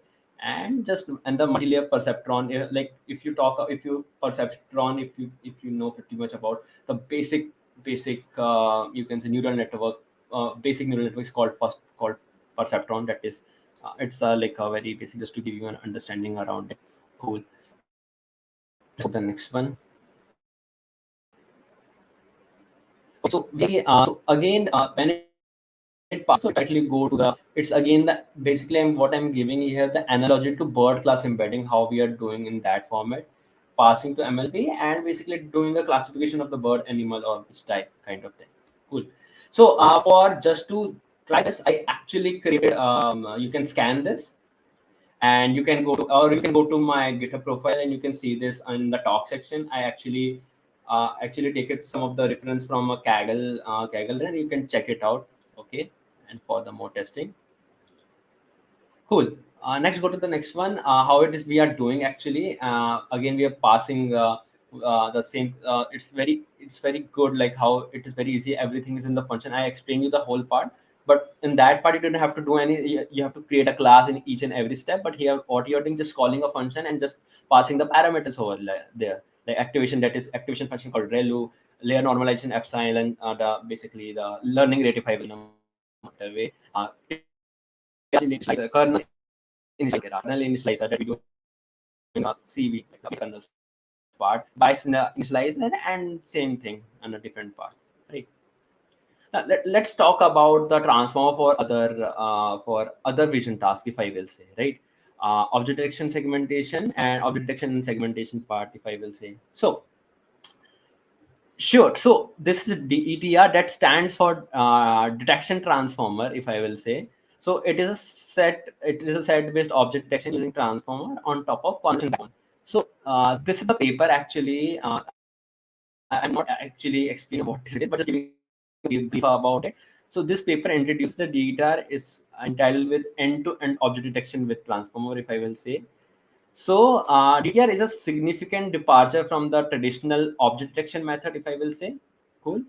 It's basically work on the transformer, like encoder decoder architecture. That's a basic thing, if I will say. So encoded input of the image decodes the output as a set of prediction.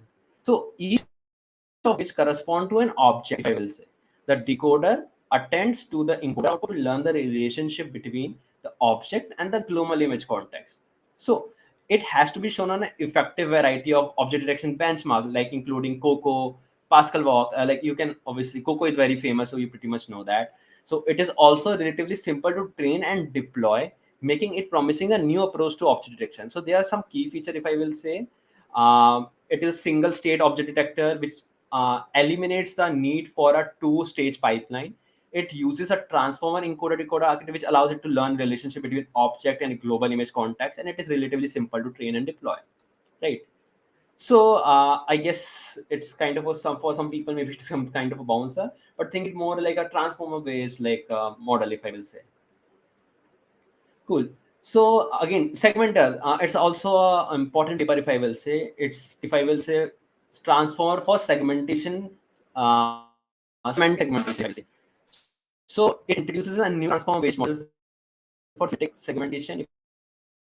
It is a task of assigning a semantic label. Basically semantic analysis, if you ever heard of how Twitter basically get that this tweet is, or if I will say this X is you can say is hateful or not, it is good or bad. So that's basically sense of how so the basic concept of semantic is that only. So what it is doing, it is a task of assigning a semantic. So semantic segment, I'm giving you a definition of semantic segmentation. So it is a task of assigning a semantic label to each pixel in an image. Well, this is a challenging task as it requires a model to understand the global context of the image in order to make an accurate prediction. Yeah. So CNN, that is called convolution neural network, which is kind of this is kind of CV only, if I will say computer vision only, have been dominant approach to semantic segmentation for many years. However, CNN are limited in their ability to model the global context. This is because CNN are typically small images patches and do not expect, because there will be a like maybe model can to learn as good as in a large chunk. That's why they're divided into small chunks, and they are running over that period of time. So they do not explicitly learn to attend a long range dependency here.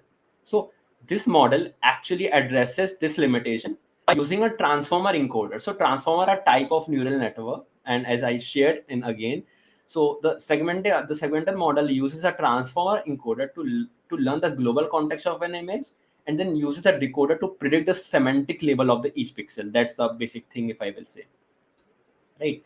And yeah, this is the basic thing. So right now let's go to the summary part, what actually we covered. Even though I know many people are students here and they pretty much know what I'm saying, so just giving you a brief, initially we're talking about intro to computer vision and various stuff. In just again, you're giving you a brief. Think like computer vision, it's like your eye, where like I see my laptop here, I'm detecting this is my laptop, right? There's a window in my, you can say, left side. So I'm basically, from my image, I'm getting like this laptop, this is my mic, and this is the, maybe this is my keyboard. So we are detecting over that. So that's the example that I'm if I will say on a more practical example of it, right? Evolution, and the second part is we discuss about evolution of transformer models. VIT, we're talking about images to patches, how we convert images to patches, then patch embeddings, positional embeddings, transformer encoder, and MLP pattern classification. And lastly, we talk about vision transform in Keras, how we are using that using Keras and Orbiter. And Keras always make it very, very easy. Even though the part that I shared is the part from the TensorFlow Keras, not actually the whole Keras team built off recently in the, but you can obviously check out the Keras team on GitHub and on the Twitter also. And I guess I rest my case. Thank you folks for joining, and I'm really, really sorry I didn't able to join you in person, but I hope you loved my talk, and let me know if you basically and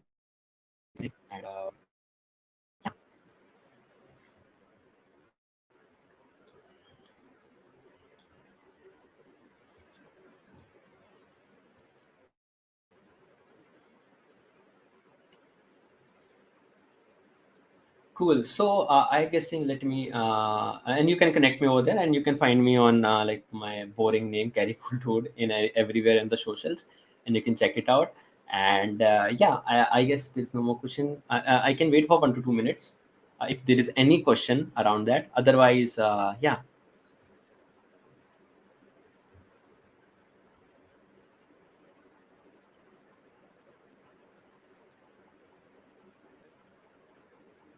Cool. I'm guessing I'm done from my thing, and let me stop sharing. And yeah, thanks folks for joining. And maybe you enjoy our whole other talks. That is so awesome.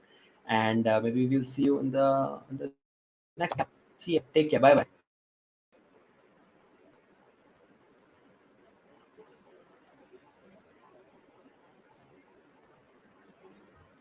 Let me check. Yeah.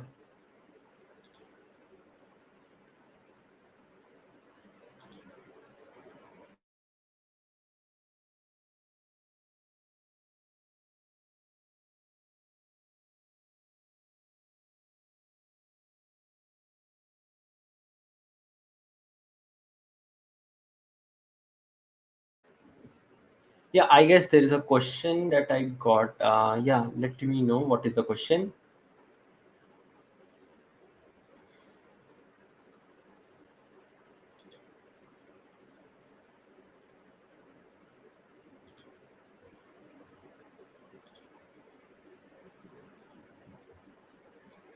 Cool.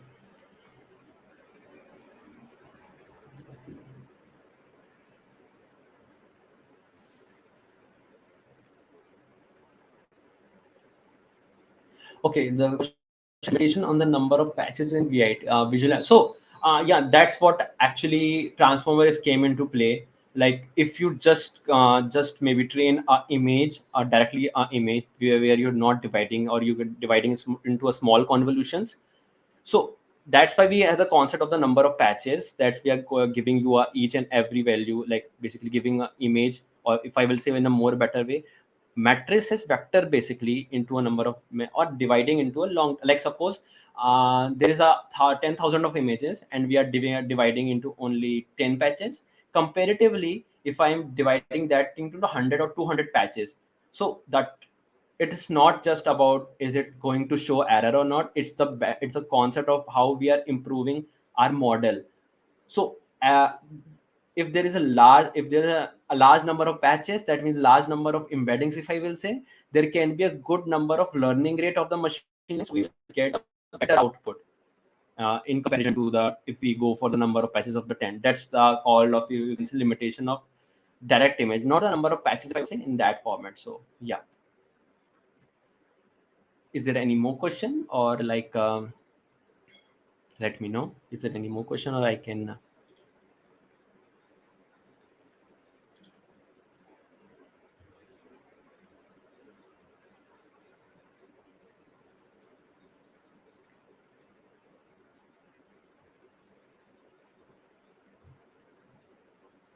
okay, I guess I'm guessing there's no more question. Let's wait for 1 minute otherwise. Okay, ठीक है. Okay, cool.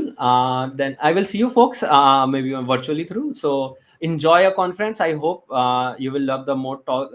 You can see next talks will be the OG talks. So please listen to those talks. It will so helpful. And I will see you around maybe in the next time. So yeah, see ya. Take care. Bye.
I hope you enjoyed the food and had a good networking session. So, how was the food? So, we have our next Slido वाला कौन जिता in-person गया? रुक speakers, जाओ, आवाज वहां से जाएगी फिर। Aritra Roy and Ritvik Raha. Both are ML engineers in PyMate Search, and they are also Google developer experts in machine learning. So, they are going to give a session on the Keras philosophy.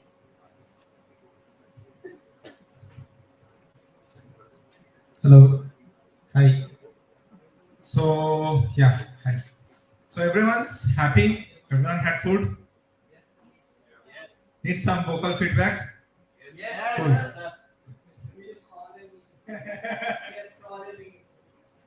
Okay, so I'm going to be giving a brief overview of how this is going to work because we're both going to be speaking, not necessarily at the same time. So we are, as she said, going to be talking about the Keras philosophy. It will be centered around how to get started with Keras and what the future of Keras beholds. So I'll be talking about what Keras is, how to get started with it, what are some sharp bits that you kind of need to worry about or keep in mind when you get started with Keras.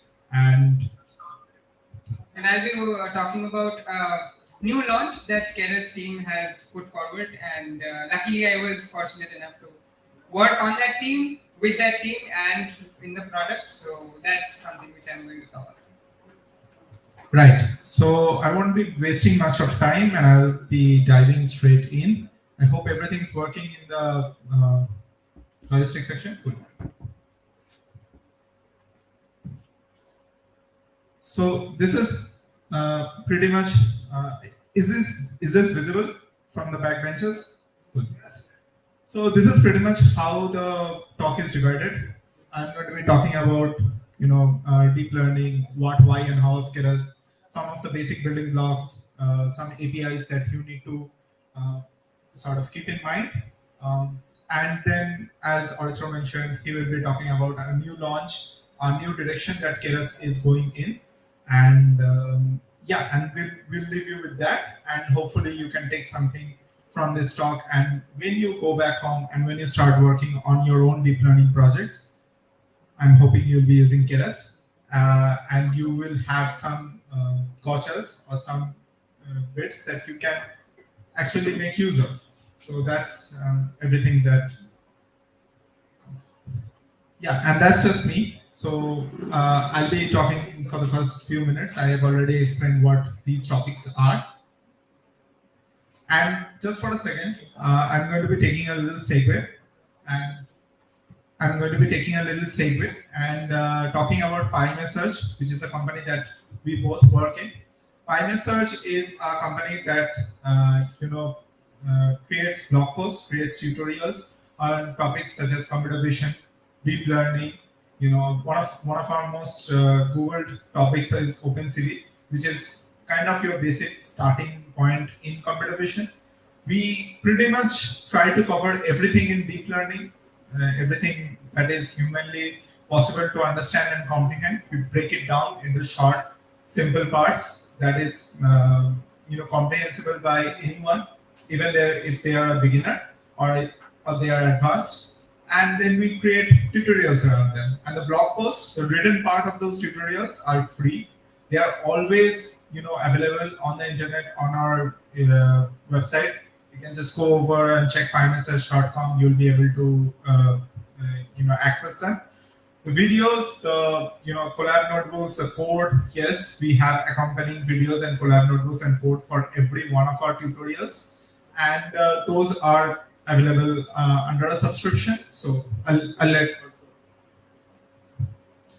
So basically what we want to tell you all is that if you want to begin your machine learning or deep learning journey, why not start with PyMate Search? And also, PyMate Search is a CD first, that is computer vision first company, which talks about a lot of, as I said, images and how to make sense of images, how to understand what are images as a structure, what are there inside of images. And we are also getting into a lot of new things that you might have heard around you, like LLMs, like ChatGPT for that matter, and what it is all about. So from scratch, building from scratch, and all that stuffs are coming up. So a QR to scan, to go to PyMid search and understand what we do. So yeah, I'll leave you to it. Right. So if you want to take a screenshot of it, if you want to, take a picture of this, you can go right ahead. Again, our blog posts are always going to be free and open source for you. So with that, we start with a quote from the creator of Keras, François Chollet. I'm hoping at least some of you have heard of him. He created this, I'm not willing to call it framework, but this tool, this incredibly simple and powerful tool that you are able to leverage for your deep learning needs. And one of the quotes that we are really, we connect with is simple things should be simple and complex things should be possible. So I won't go into details of what that means, but what it basically tries to communicate to us is that we don't need to necessarily overcomplicate. We don't necessarily need to overcomplicate things that can be presented or communicated in a simple manner, and that can mean code as well. And we don't need to give up and move to something else when we tackle complex problems, because complex problems within the paradigm of our tools should be possible as well. So with that, we begin with a primer of what is deep learning. So a show of hands, how many of you have heard of the term deep learning? Great. How many of you have, gone through some basic concepts in deep learning? Right. Okay. So what is deep learning? And the purpose of asking you this was not to intimidate you or tell you that you need to be at a certain point and then come to this talk to understand it.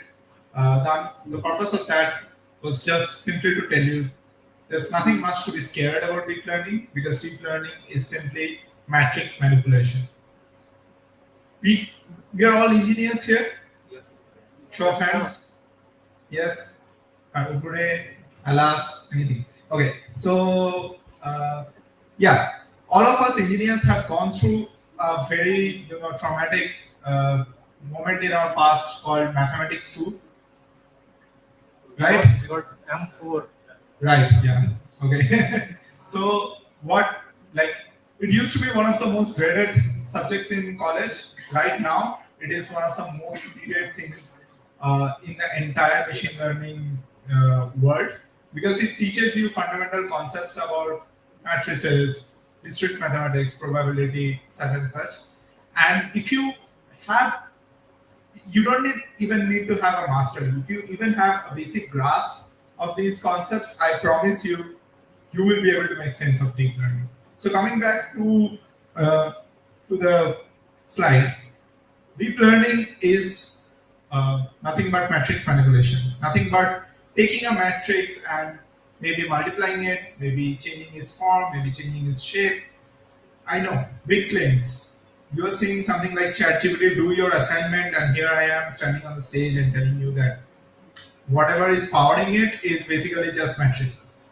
But what I mean by that is that in some form or the other, all big deep learning frameworks can be simplified down in this form. And this form is, I'm hoping you are able to see the equation and kind of grasp at it, like y equals mx plus c. See the relation with that. Yeah. So this equation in its matrix form, optimizing that for finding out y is basically what deep learning is all about. And if you want to code that up, and do not worry if this code is directly not comprehensible. You don't have to kind of understand or memorize every part of it. You just have to read it like a normal English language and see like, okay, these are the parts that make sense, and these are the parts that I can sort of relate to. And we can see that using TensorFlow as well, we are able to translate that equation into code and sort of have like code it up in a very rudimentary way. But what we really sort of need here is just any framework, anything, any numerical computing library, anything that allows you to do numerical computing in code, and you'll be able to do this or write this, translate this into a code. But let's stop here for a second and talk about what is this doing. You're basically trying to approximate y. You're trying to find out the value of y based on x, and to help you find this value, like approximate value of y from x, there are certain other variables like b1, b2, w1, and w2, and these are your weights and biases, call out to them. But yeah, so these are sort of like your knobs or your buttons that you will be tuning in order to guess y from x. So you're supposed to guess y from x, and your weights and biases will be allowing you to tune it in a better way. So with that, where is the tuning happening? Like if we can go back to the thank you. So if we compare the slides, we can see that we are creating the variables. We are sort of assigning a value to them, and we are also writing in the very last line a sort of expression of our equation. But where is the update happening? Where are we actually tuning our knobs and updating the weights and biases? So we kind of need to update these 4 variables in a way that y is being able to, like, we are able to approximate or guess y based on the values of x, right? Like moving on. So yeah, so what we basically need, or what deep learning kind of tells us to do, is that when you find y, like assign a random value to x, assign any values to your weights and biases, try to guess y from these weights and biases, using these weights and biases from x, and then compare that y with what it's supposed to be. So for example, if I'm trying to predict the stock prices based on like their holdings or their profit and loss share, what I would want to do is like just predict them, use random variables, use any knobs or any weights and biases that I can find to just predict them at the first go, and then sort of say, okay, I know the stock prices for yesterday, and let's see how wrong am I in predicting the stocks. So that is kind of giving us an expression of how much we have deviated from where we are supposed to go, and this deviation is called loss. This is your loss function, or something that you will have to kind of minimize, because we want our prediction to match the target. And believe me, even the best deep learning models are exactly doing that. So we kind of need to minimize our loss, and we need to use our weights and biases to do that. So what are we doing here essentially is finding, okay, if you tune the knob just this much, if we just rotate it by this much, how much is our loss decreasing? How closer are our predictions getting to our targets? And the mathematical way to sort of express that, or the mathematical way to say that, is delta change in weights is giving me delta change in our loss. Sound familiar? Guys, I'm really not in the mood for sleeping. Come on. Does that sound familiar? Delta loss, delta weights, calculus, maths 2, any form of maths, anyone? Okay, yeah. So basically what is happening is we are trying to see if we tune our norms, if we tune our weights and biases, how quickly can we go can we decrease our loss so that our target and our prediction matches? And that is what we need to do.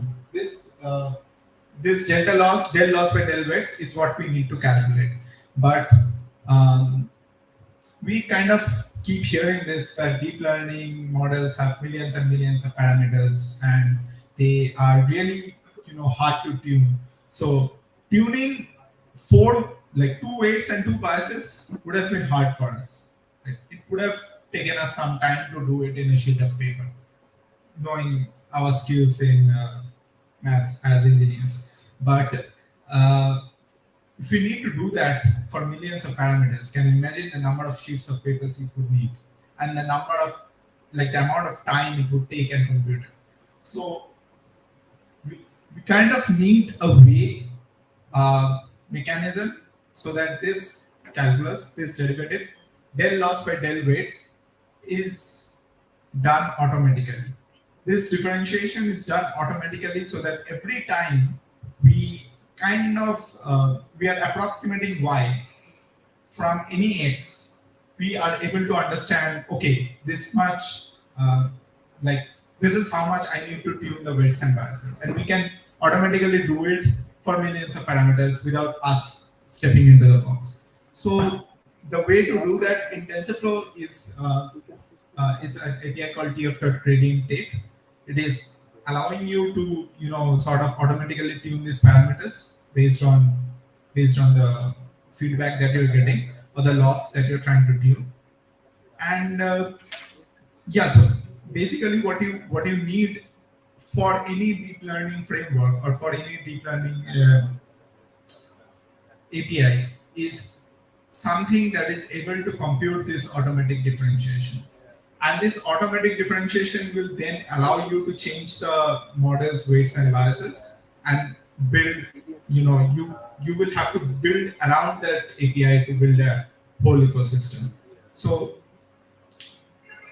the intuitions behind automatic differentiation, why you need automatic differentiation, and what exactly is the role of this whole automatic differentiation thing in deep learning can be a little tricky to understand.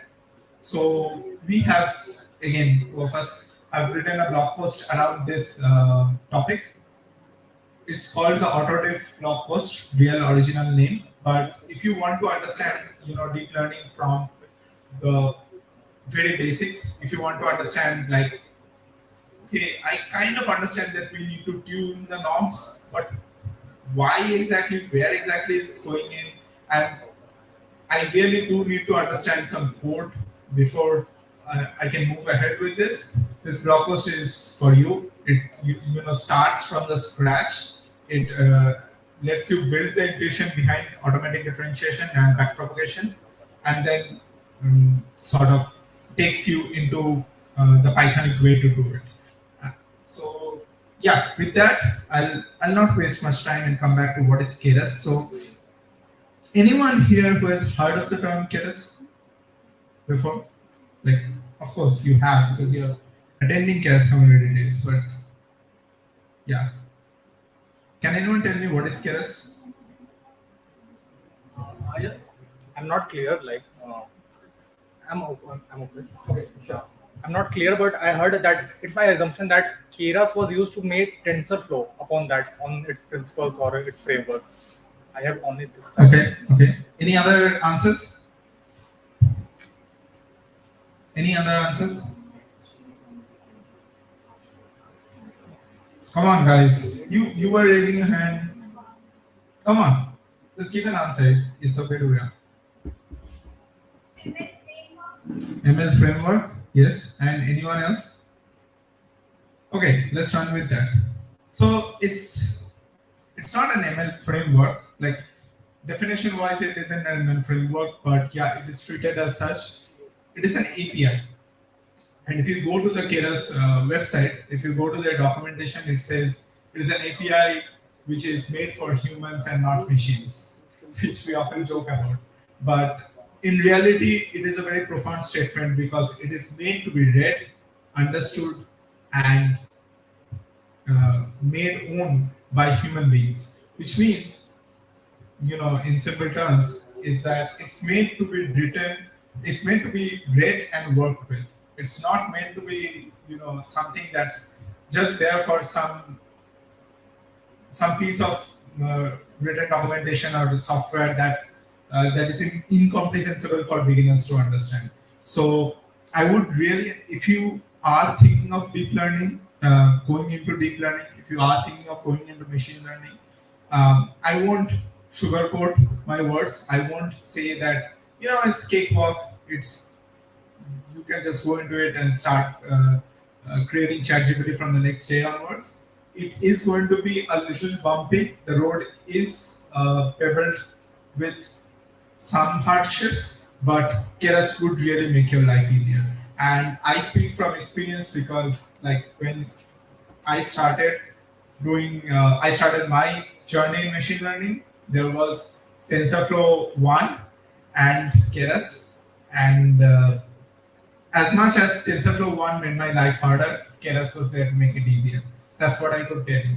And in the first few months or even years, it was really difficult. It was difficult to understand syntax, it was difficult to understand code, it was difficult to understand papers, there were not many resources, but Keras really makes it, simple and sort of plug and play like for you to get started. So that's what I can tell you about what is Keras. Not wasting much more time. Didn't want to waste the nice white space here. So this slide should really be how to do Keras, but it's how Keras instead, because one, I didn't want to waste the white space, and two, I'm lazy.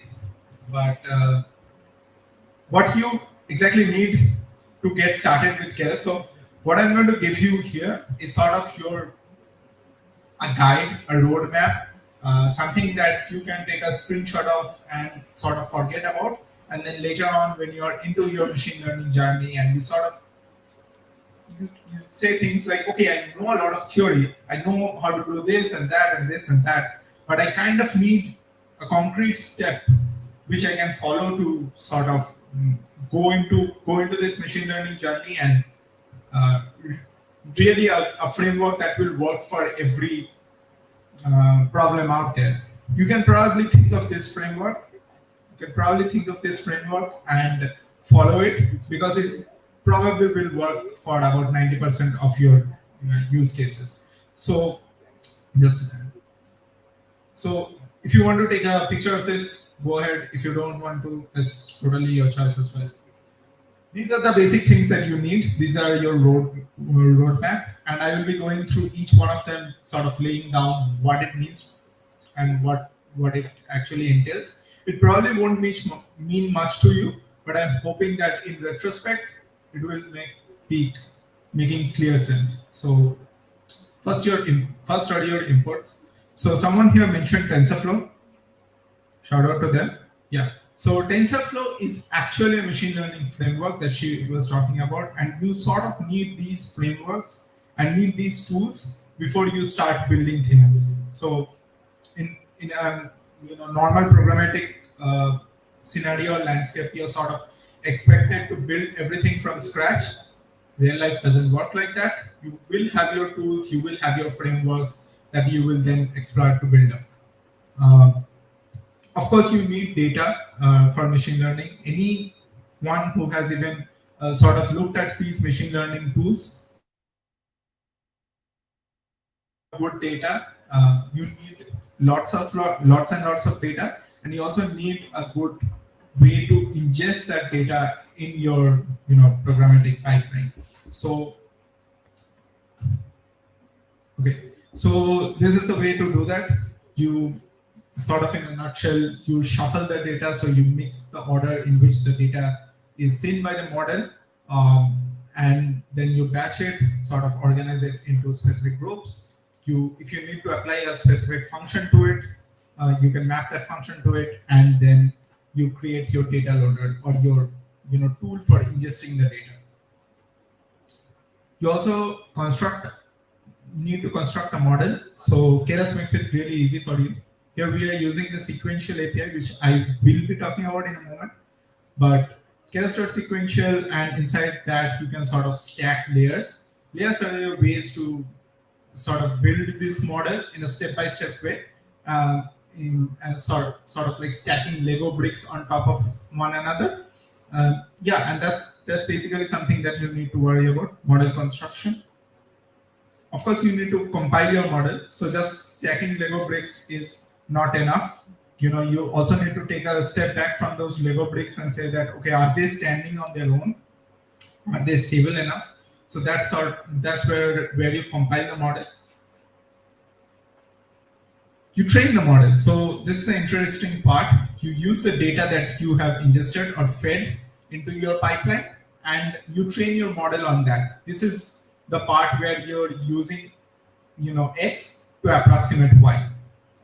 And then finally, model inference, because where is the fun in just training the data? You actually need to build the models that will do your assignments for you. So inferring on that. And we're coming back to the title slide, which is understanding the Keras philosophy. So what is the Keras philosophy? If you go to the Keras documentation, if you go to their website, this is something that they talk about. It's simple, flexible, and powerful. So what does this mean? Simple, flexible, and powerful. Well, it is sort of like the motto or tagline for Keras. As we create our models, as we create things inside of Keras, we come closer to this tagline. Things should be simple, things should be flexible and powerful, and things should be possible to achieve. So moving on, there are three things. Like there are basically a lot of things inside the Keras API that you can leverage, but I'll be talking about three fundamental things that you sort of need to get a hang on: the sequential API, the functional API, and can I go back to the previous one? And something called model and layer subclassing. So the sequential API, as I was talking about, is an API, is a way for you to stack Lego bricks on top of one another. So what does that mean? It means that you are basically, like Keras treats your fundamental unit of computation as layer. Okay, so if you need to do something, if you need to pass a value from one state to another, or if you want to do a computation, you sort of do it inside a layer. These layers can be stacked on top of one another. So when you're stacking layers on top of one another, just like kind of remember this, that sequential API is a way for you to stack layers of one on top of one another, so that when you're passing a value, they can sort of go from the down to the top without any necessary non-linearity or intervention. This is a programmatic way to do it. Again, I see that a lot of you are sort of feeling drowsy. If you don't want to kind of take a picture right at this moment, don't. You'll be finding this in the documentation, but this is a way to pass layers into the sequential API. Next is the functional API, and if we pay attention to the naming or the wording, we kind of understand that sequential is a way for you to build things that are simple, sort of like stacking on top of each other, and functional is a much more flexible way to do it.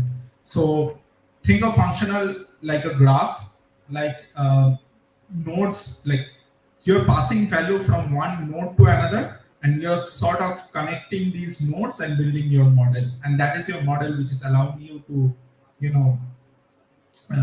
approximate Y from X. So yeah, so basically if you pay attention to the syntax of it, you will see that the output of one line or one syntax is fed as an input. Always think of like something that has helped me personally is thinking of those parentheses as nodes, which are like connecting your graphs. And moving on, as I was saying, there are two fundamental data structures in Keras. These data structures are like layers and models, and layers are your primary unit block. You are able to build on top of them, connect them as nodes, whatever. And there are models as well. And if you don't want to use the functional sequential API, there is a way for you to leverage something called model subclassing or layer subclassing, and then do it in your own way, sort of like an override, system override, where you don't necessarily have to follow the rules, but you can play around it in your own way. So first we're going to be talking about layer subclassing. Y equals mx plus c. I'm sure every one of us have been in some form familiar with this. Converting that into a layer. So I'm going to be making it really simple for you. Pay attention to what's being passed in the class.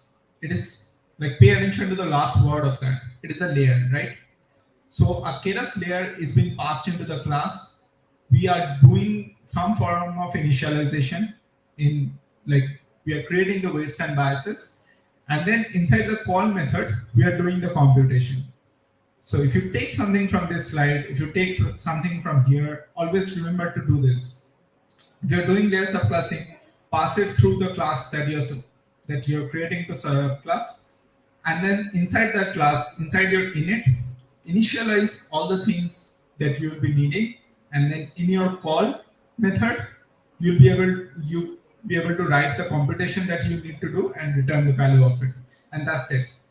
Keep that in your mind, and that will sort of solve all your problems for 90% of your cases.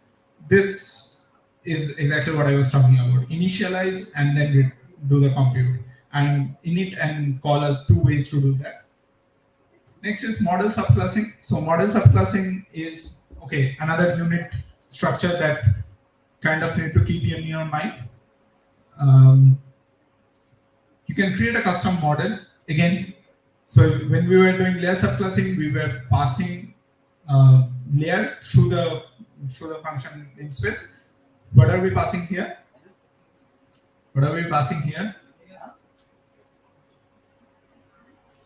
This is the part where you sort of say, okay, we haven't been paying attention, so let's walk out of the room. Anyone? Come on, it's written. Class, but what are you passing? Yes, you're passing the model. Be confident. Even if it's wrong, you'll at least sound confident. But yeah, so we are passing the model through it, and go back to the previous slide. Okay, same principles here. You're defining the state, then doing the computation, but instead here you sort of have to rely upon the functional API to sketch out the entire computation. The next slide, I shouldn't probably be talking about this, but again, want to take a picture for later reference this, go right ahead. This is, again, the comments here are explaining what is happening, but basically you are creating a custom model, like your own y equals mx plus c, and then applying the, initializing the state, expressing the equations, and then training the model, finding inference from the model, all of that through this entire class here. So yeah, and that's basically it. These are the three things, like simple, flexible, and powerful, and you sort of understand here how these things come into the picture in context of Keras. So sequential API allows you to make things that are simple. Functional API allows you to make things that are flexible.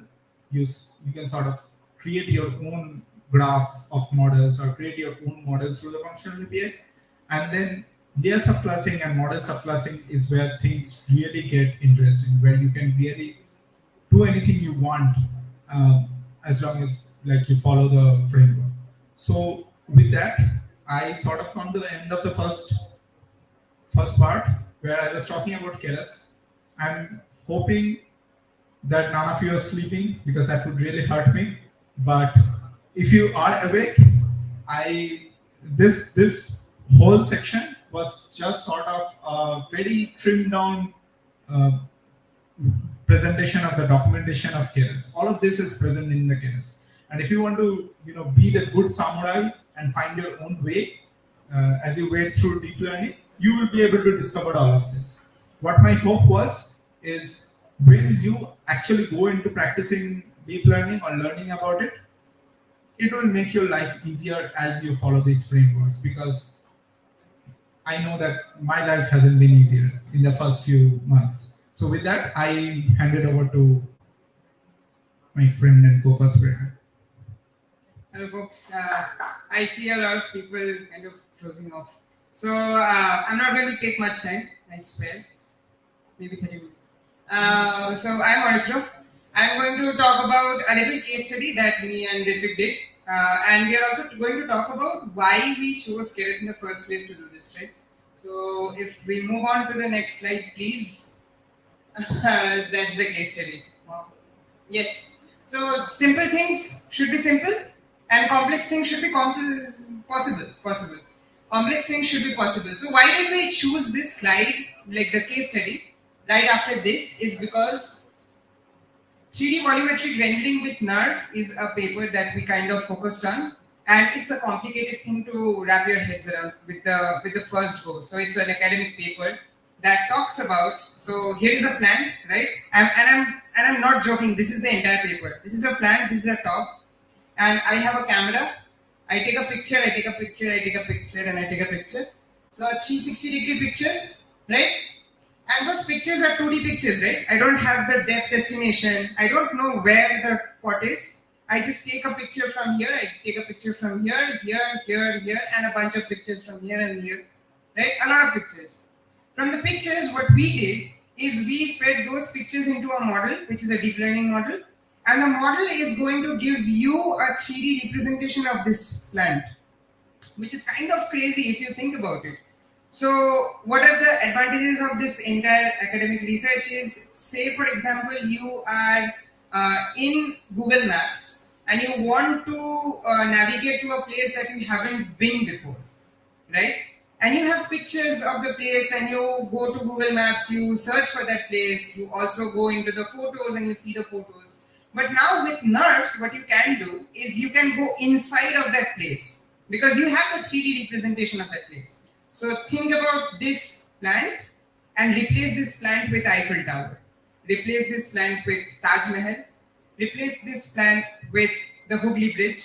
And you can now get into that 3D representation and look around, see what is going on at Taj Mahal and whatnot, right? That's kind of crazy. So what we did is we used Keras, and like he said, Keras is a API of which helps you do deep learning, and I like to call it the back end of Keras is TensorFlow. So TensorFlow has this automatic differentiation engine that gives you all the gradients of the loss, how much you have to tune the knobs, that those are weights and biases, and you get a good model.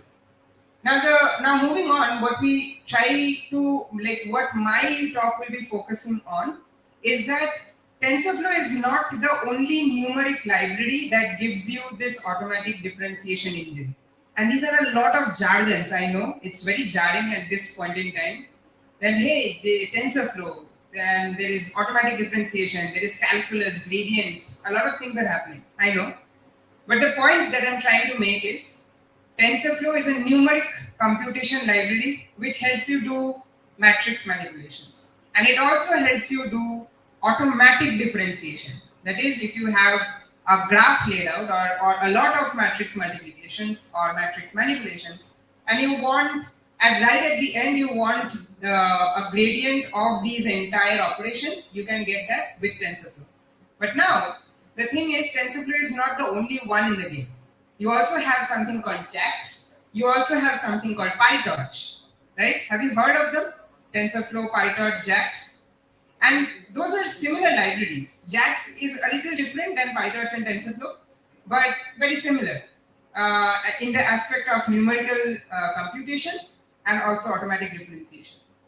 Now, why is this slide here? We know that Keras works with TensorFlow. That should be it, right? But there are a lot of people who like using PyTorch. They don't like TensorFlow. There are a lot of people, me and Ritvik included, who like TensorFlow more than the other frameworks. So do we discard, as in people who like Keras as an ecosystem, do we discard the other people? No, right? And that is where we talk about Keras core. So this is the newly launched say an API, and this is going to be Keras 3 in maybe this year's autumn. What this does is it uses TensorFlow, it can also use PyTorch, it can also use JAX, and it can also use NumPy as the backend of the entire thing. And Keras is kind of like the UI to us who are engineering. So think about Keras as your user interface, and think about all these other platforms, that is TensorFlow, PyTorch, JAX, and everything as your backends. So once you know how to write Keras code, as in you know how to build a model in Keras, you don't have to think about, hey, how is it backpropagating through TensorFlow? Don't have to think that. It's all agnostic. It can work with TensorFlow, it can work with PyTorch, it can work with JAX seamlessly, and also with NumPy. So moving on. What is Keras code? It's basically Keras, but it's a rewrite of Keras. So that Keras does not only talk about TensorFlow, it can also be device agnostic, platform agnostic. I beg your pardon. The other is it supports multiple backends, so TensorFlow, PyTorch, JAX, everything works up to that. Drop-in replacement for tf.keras. tf.keras was the namespace that we used. So TensorFlow.keras, because Keras used to work with TensorFlow and TensorFlow only. And now we are moving into a different set of paradigms where it's not TensorFlow only. And it can also work seamlessly with Keras NLP and Keras CV. Now, Keras NLP and Keras CV are two repositories which are sibling repositories. So think about Keras as this mother repository, and from this repository there are two other repositories branching off. One is CV and NLP. So CV is computer vision, NLP is natural language processing. So once you have Keras, you can basically go on to building anything you like, right? Anything you like, any model, say nerves, say image classification, object detection, large language models, anything. But what the Google team came up with is that if we specify things to computer vision and natural language processing, it's easier to reuse the models. So you don't have to build everything from scratch for domain specific things. You can use something from CV to build a CV model. You can use something from NLP to build an NLP model. So that is that. We also wrote a blog post on PyMethSearch. So many plugs about PyMethSearch, right? So we also wrote a blog post on PyMethSearch about what is Keras, and we also got a lot of good,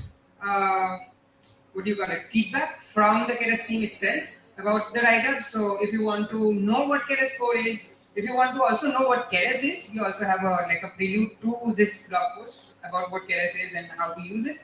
You can feel free to check it out, and the link is just there. So moving on, Francois Cholet, who is also the creator of Keras, has tweeted out saying what Keras code is, and there's a fun fact related to it, which says that the code base of TensorFlow Keras had gone down from 143k lines to near 43k lines.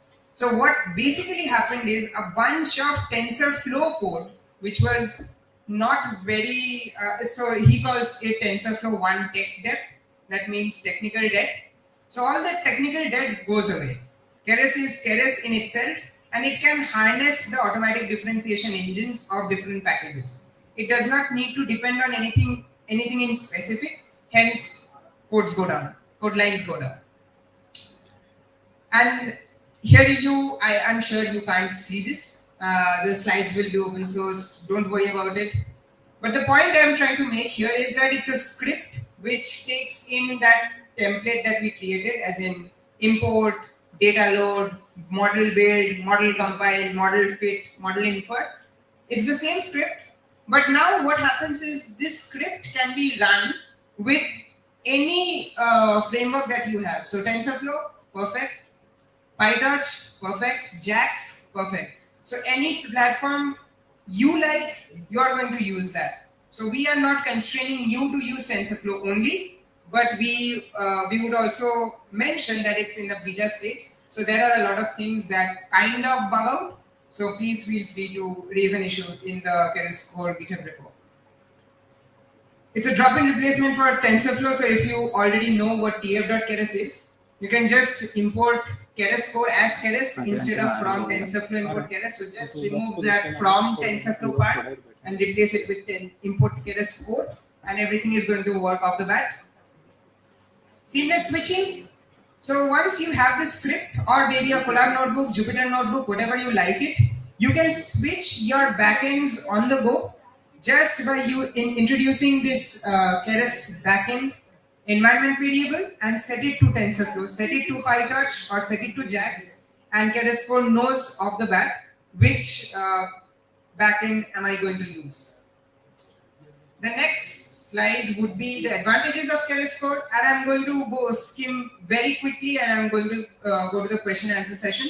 So the advantages are it supports cross-framework data pipelines. So the data pipelines also turns out has dependency on platforms. So PyTorch does it a little differently, TensorFlow does it a little differently, JAX can use TF data, can use NumPy arrays, whatnot. We have pre-trained models. Yeah, go ahead. We have pre-trained models, and the next slide. The pre-trained models are something which are already pre-trained, so we don't have to train the models from scratch with your data. You already have it trained and you can fine-tune it later. So these pre-trained models you can find them at Keras NLP, Keras CV. So NLP based models, Keras NLP, CV based models, Keras CV. And then you also talk about progressive disclosure of complexity. Wherein we want to, this does not only talk about Keras core, this also talks about how maybe teaching should be in place. When you teach a certain audience, as in you, and teaching certain things to you, there should be a very healthy gesture of progressive disclosure of complexity. I can't just throw in a bunch of garbage and expect you to learn from that.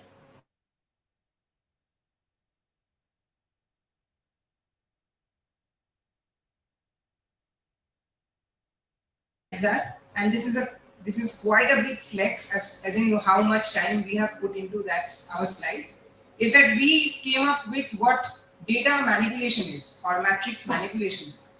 That is a digestible concept because we are all engineers, we know what matrices look like.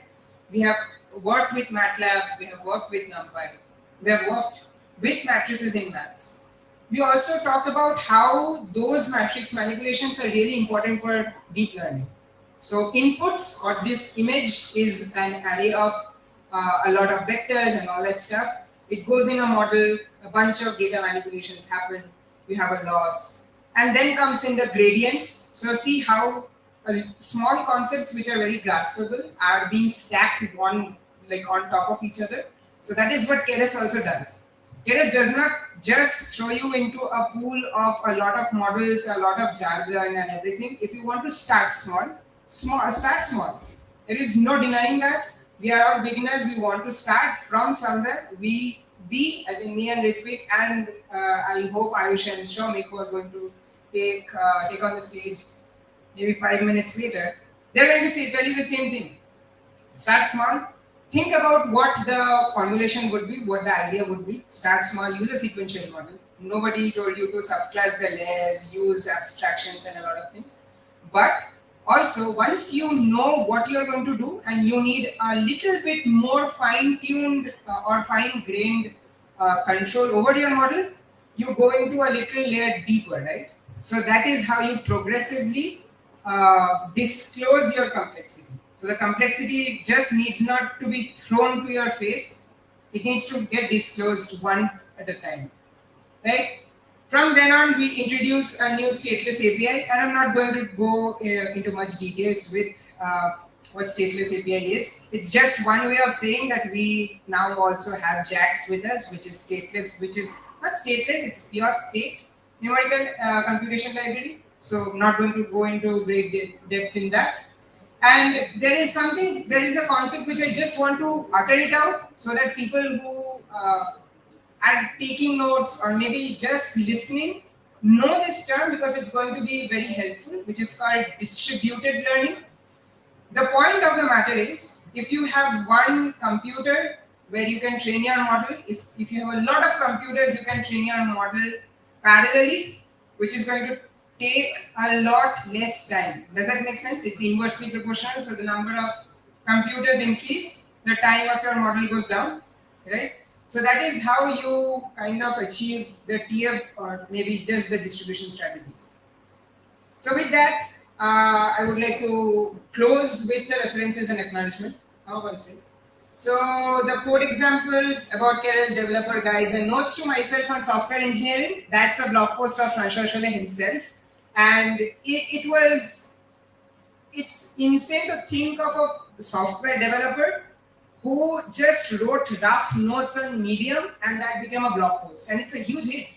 If you want to pursue software development as your career, please go on to this notes and feel free to mug it up, understand what he wants to mean, and if you want to, you can tweet or reach out to both of us because we love François and we love his blog posts as well.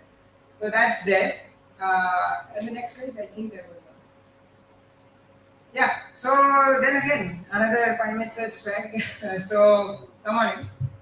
That's our summary. So those are the things that we did. If you liked us, we have our Twitter handles on this. So much of things we do. So reach out to us. Reach out to us about Keras. Reach out to us about deep learning. Reach out to him about designs because he's a beautiful illustrator. And with that note, I would like to say thanks. I'll just take one more second and say that if you are on the sidelines about deep learning, don't be. It's a beautiful stream, it's a beautiful line. You'll enjoy every moment of it. It will be hard, like all worthy things in life, but you will come out smiling. So dive in.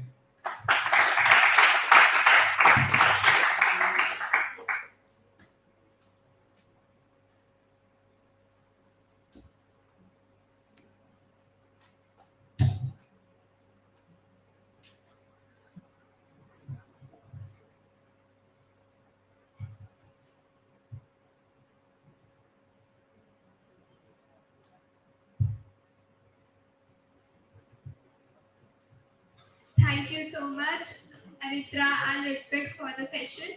If you have any questions, you all can ask.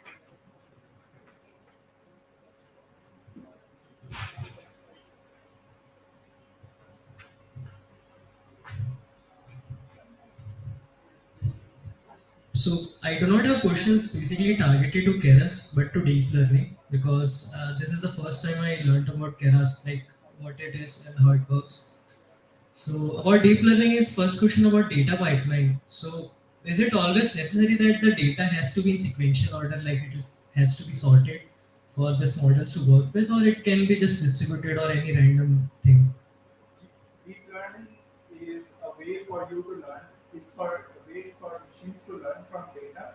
The way to make the machines learn from data in a way that's really useful for us later on, and to make them more robust is to make it harder for them to learn from data.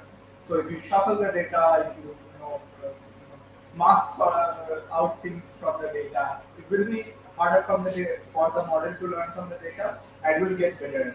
So I hope that kind of answers your question. Yeah, got it. I got some of the ideas like what you wanted to convey. And the second question was about the framework which you talked about. Like there were some steps while working with deep learning models. So in which step we actually fine tune the model, or we start tuning it, or the iteration goes on in the framework you talked about in the meeting? So there are, to be very certain about the answer that you are looking out for, there are certain steps that you have to think of. So there is this model which is currently there. This is the how do you say it? There's this big model that you pre-train with a large number of images or a big corpus of text. So say for example GPT-3, right? It's a big model, huge model, and you train it or pre-train it. Pre-train, the term pre comes in the matter of not training it right now. We are pre-training it and keeping it insight somewhere, we'll use it later, right? So that's done. You don't need to think about that. But your question was related to fine tuning. Now fine tuning comes after pre-train. So this pre-train model is very generic. It does not have very specific capabilities. So say for example, there is this language model that I pre-trained on internet data, which is very random. You also have Reddit, you also have Instagram, you also have Wikipedia, you also have say Facebook. So it's very random. Now you fine tune your data on say just code, Copilot. So what happens here is that your model that you pre-train, now you use that model and fine tune it on a custom dataset that you have. The custom dataset being GitHub public access repository. So that is those are the two stages that you have to keep in mind. So first is pre-train a big model, make it as generic as you can, and then is fine tune where you kind of converge it into a more specific issue that you want it to tackle. Thank you. You answered in the correct context actually. I got it. Yeah. Understood that you are like going forward into the GitHub Copilot space wherein you are fine tuning it with your code and also generating better results with your code in context. So yeah. So when I was working on my presentation yesterday, so this questions actually came up because that talks about like it uses GPT-3, but it has been fine tuned for programming related stuff. So how it works actually, because there is so much data in GPT-3 and you have to fine tune it for just programming. So it will be really difficult. So yeah, that's how this question came. cool. Thanks. Thank you. Any other questions? Anyone else? How do we get you guys to come down? No? Okay.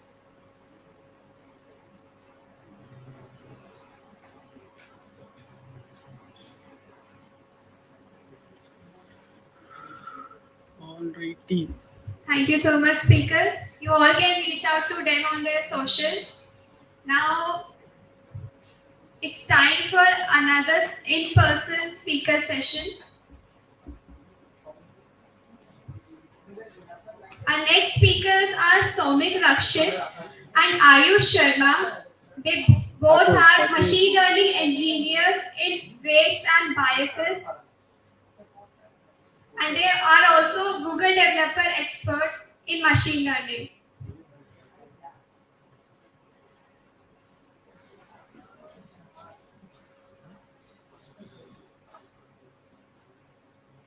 शाश्वत help कर दे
Hello. Hello. uh, are there folks who are about like? Are there people who are gonna be coming back because there are some empty seats? They were previously full. Yeah, they didn't wait for us. Bad luck. Anyway, a very good afternoon, everyone. I guess how many of you are bored now by this point? Like enough of Keras already. Huh? You're bored? Okay. So okay, let's not waste time. We will be quick. We have things to share. It's mostly gonna be interactive in nature. So please, if you can speak up, that would be great. Also, I am Ayush Thakur. He is Somik Rakshit. We both are machine learning engineers by profession. I've been working for 3 years now at Weights and Biases. Weights and Biases is a MLOps company. So if you have trained model, you want to keep track of the metrics as well. So that's an important aspect of machine learning too. Just don't train models. You have to think of a lot of things more as well. Again, it's not just making up things. That's how the industry is, and you have to take care of those things. So Vision Biases is a very important company in the whole machine learning space, to be honest. Anyway, going forward, we gonna be focusing on the ecosystem that we have to be ready to embrace, right?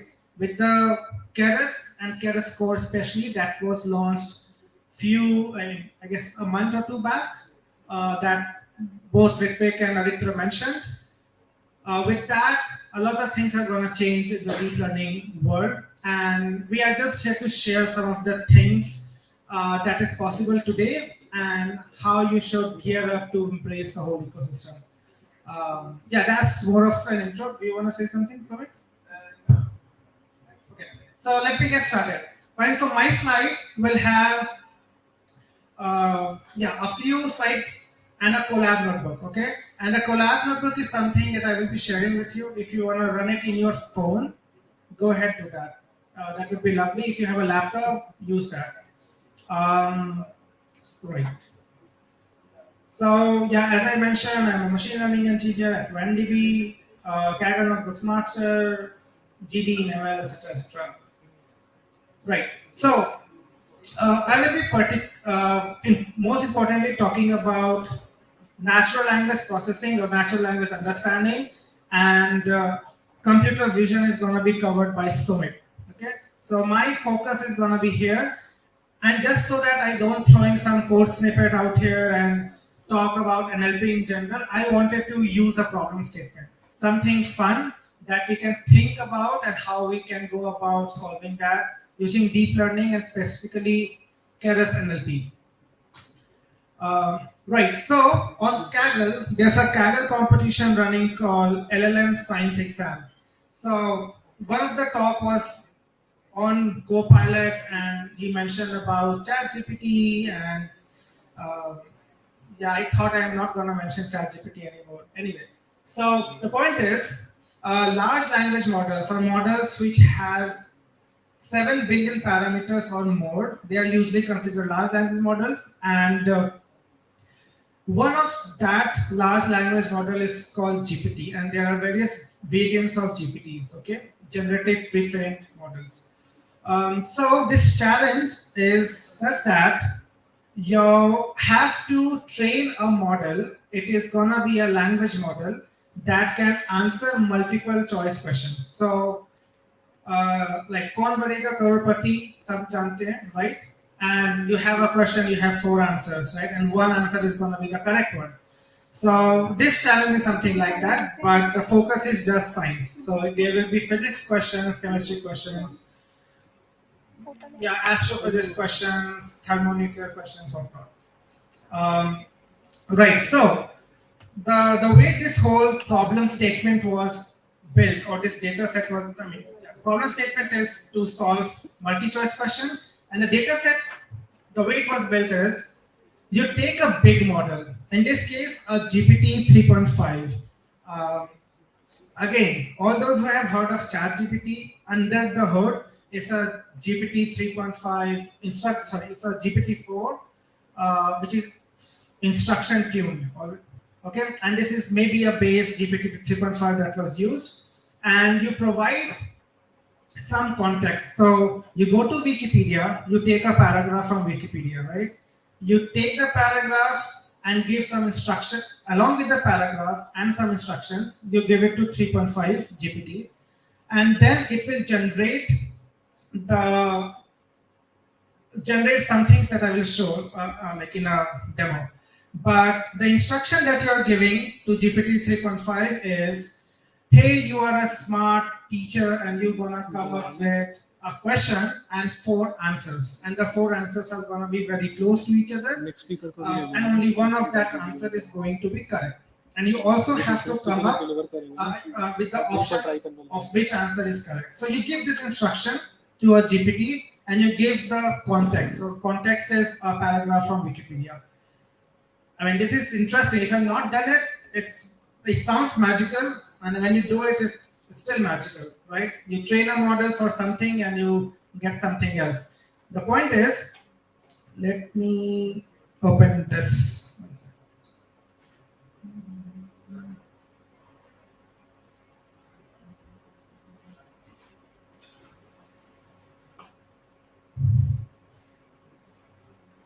I am not sure if the text is gonna be very visible, but I will try to read out one problem and a few answers to the problem. So this here is a product of MDB called tables. So you can log the data and interact with it.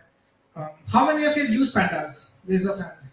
Pandas as a framework, right? So you do df.head and you get few columns and rows, right? But you cannot interact there. With this, you can interact. So one of the question here, which was created by GPT 3.5, emphasis on the fact that it was created by a language model, not by a human being, by a language model.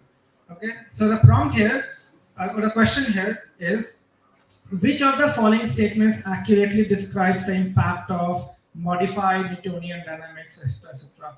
And there are a few options like MOND is a theory that reduces the observed missing Brownian mass. MOND is a theory that increases the discrepancy, etc., etc. And there are like 5 options, and option D is correct. And all of this was done by GPT 3.5. Again, not sure if you can see it, but yeah, I mean, all these links will be shared with you all. So, not to be in problematic thing. Okay, so the problem is, right now we estimate, and this is the context, to be honest, that you have a huge model with 175 billion parameters.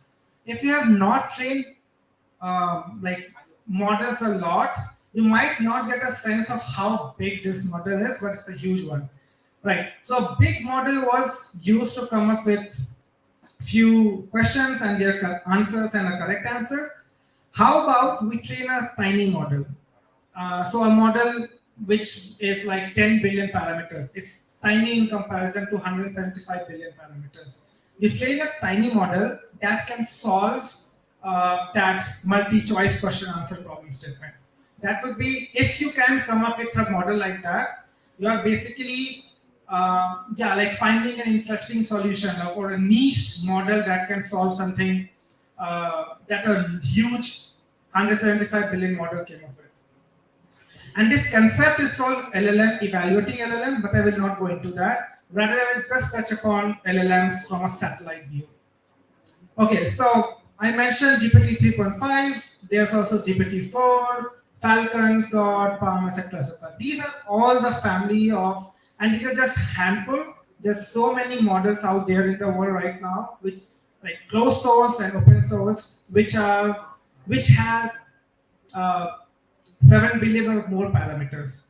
And yeah, I mean, they all have a blog post, introduction, blog post, etc. You might go and just read it up. Even if you don't understand, just read it up and you will find some very interesting insights into how they were trained, what was the data they were trained on, what was the purpose of training them, etc. Moving forward, and this is an important slide here, and just want to take a minute or two to explain this. So 175 billion parameters. So I mean, what's the big deal? I mean, why even scale up any model to that scale. And there are models which has 513 billion parameters, the Palm 2 model. So why even do that? The reasoning is, as you scale the model, the performance for something like translation from English to Hindi or Spanish to French, that will improve as you build bigger models. But at the same time, after say a 13 billion mark or 7 billion mark, you will start realizing that a model that was trained to do just the translation or solving some mathematical questions like 2 plus 2 or like a arithmetic expression, it can start doing question answering. It can start like you give a text and it can summarize that big chunk of document into a meaningful document, right? The point is, as you scale the model, the performance improves for the particular task that you are training for, but at the same time, it unlocks abilities for tasks that you didn't even care about or train for. And because of this, we can ask the model to be, hey, can you do this for, like, can you give me a question given this context? Can you write a code snippet for me? So all this Copilot, ChatGPT, etc., they are all leveraging this fact that with scale, new abilities are unlocked. However, under the hood is a very simple thing that's happening, which is you give some initial text. So in this case, what is the name of the element with an atomic number 6? That's a question or a prior that you gave to the model, and the model is only predicting the next most probable word. Again, word is technically not the right thing to say. They are usually called tokens. So I will not again go into tokenization right now. I will cover that when I run through the collab notebook. But the point is, you give some sequence, tokens, words, and the model, be it 513 billion model, the task that is doing under the blanket is predicting the next token. Right. Just touching about prompting. Maybe if you've heard the term prompt engineering, how many of you have heard the term prompt engineering? Yeah, a very be a prompt engineer, you're gonna be rich as soon as you get the job, right? This is what we marketed out there. Maybe true, I'm not sure for how long that's gonna be true. But yeah, the point is, prompt is nothing just but some text. The prior text that under the blanket that I showed that you provide some prior text. Prompting is just that you write some fancy English, giving some instruction in like proper command, in a commanding tone, provide some instruction in a text, give some examples maybe if you want to do, and that's like few shot prompting, or don't give any examples, that's 0 shot prompting, or ask in the instruction itself to think carefully about this problem statement and think step by step. That's like chain of thought prompting. So it's, people come up with fancy words, but under the hood is just simple text that you provide to the model, and based on that, it then predicts the next sequence and next sequence and so on and so forth. Right. So that was prompting. So again, just to summarize quickly, the problem statement is train a model that can do multi-choice question answering. So there's a question, you have some choices, and there's only one choice that's going to be correct. Again, how many of you do machine learning?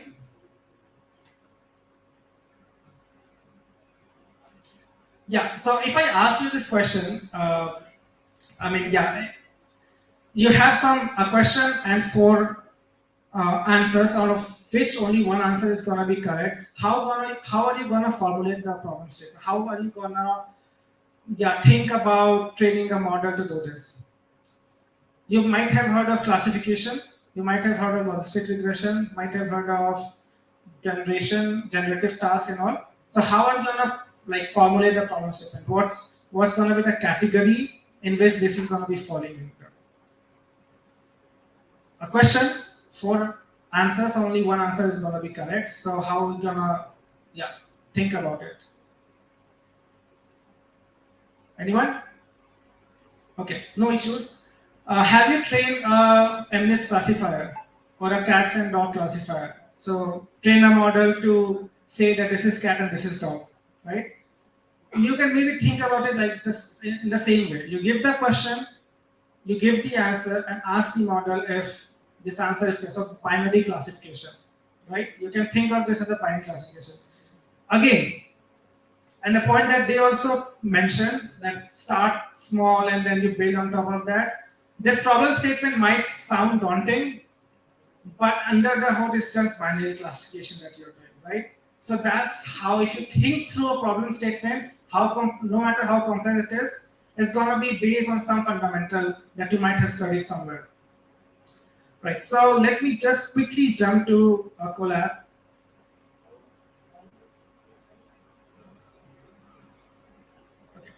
So this is a collab notebook that I'm just gonna run through real quick, which is basically building the model and training it using Keras NLP and Keras Core for this multi-choice question answering, right? And I will touch upon the data pipeline. I guess someone mentioned about the data pipeline, so we'll talk about what are training. Yeah, we'll talk about data pipeline, we'll talk about the model and then the training. So in a typical life cycle of a machine learning pipeline, you need to have a data pipeline, you need to have a model, you need to have a training setup. So yeah, let's try this out. What you do is you first install few libraries, right? That's the obvious first thing that you do if you don't have the libraries. Right, and then you import those libraries. Like in this case, we are importing Keras NLP. Also, the person who is sitting at the very end, can you see the screen? Is the text visible? Or should I zoom it even further? Little bit more? Okay. It's fine now? Better? Perfect. So you import Keras NLP and you import Keras from, you basically do Keras Core as Keras. So you do some imports, you define some configuration, and this is a good practice. So if you are getting into machine learning, build a habit of writing configuration in a dictionary or as fields of a class so that you can track those configs. So a few things to mention here are the model that's going to be used is a small bird model with just 4 million parameters. We're not talking in billions, we're just talking in millions because we cannot fit a billion billion parameter model like a 7 billion in a collab with a V100. That's not possible. Maybe possible in maybe a few weeks, but not now. Right, and epoch. How many of you know what an epoch is? Raise your hand. Epoch. Yeah, it's just the number of times you train the model, right? Batch size. So batch size is you don't feed all the data to the model directly. You take a chunk of the data, right? And you feed the chunks to the model. That's batch size. So some configs. Then you load the data. So in this case, the data is train extra data.csv. It has all the prompt, the questions, and the choices A to E and the correct answer. Right. So that's the data that we loaded. There's some fancy operations as well, and added 2 new columns to the data frame. The labels. So basically converted B to 1, A to 0, C to 2. So text to number. The models or computers understand numbers, right? They don't understand English text. We need to convert things to number. And another trick that we did was we basically created a list like this such that the first element of the list is the question with answer 1, question with 8, answer 2, so on and so forth. So question, and then the final is question with answer 3. So list with 5 elements, Q plus A. Right. When we then do the splitting, so when you have the raw data, the next step after cleaning of the data might be to split the data. You split the data You then get the training data frame and the validation data frame. Great. Now, coming to the NLP aspect that I want to talk about quickly is this preprocessor. So this preprocessor is basically, this Keras NLP.models.bot preprocessor. So since we are using the BERT model, we are using this BERT preprocessor, and this is the class that we can use to tokenize the text. So the tokenization in short is, as I mentioned, you need to convert text to numbers, right? Computers don't understand English, ABCD, doesn't understand ABCD. If your text has A, B, C, D, E, F, G, H, I, they have to be converted to 0, 1, 2, 3, 4. Or if you have a statement like, I am giving a talk at KCD Durg and the audience is great here. Now that has to be converted to numbers, right? I am giving a talk, so I has to be converted to say 512, and must be converted to maybe 33, and so every word is gonna be assigned a number. Cool. We don't do this like in a simple way. You can maybe read a Pioneer Search blog post about how to do tokenization properly. I mean, from scratch. But the point is, tokenization is step where you convert the text to numbers. Done. We are now coming to the data pipeline. So we use the tf.data.dataset API from TensorFlow.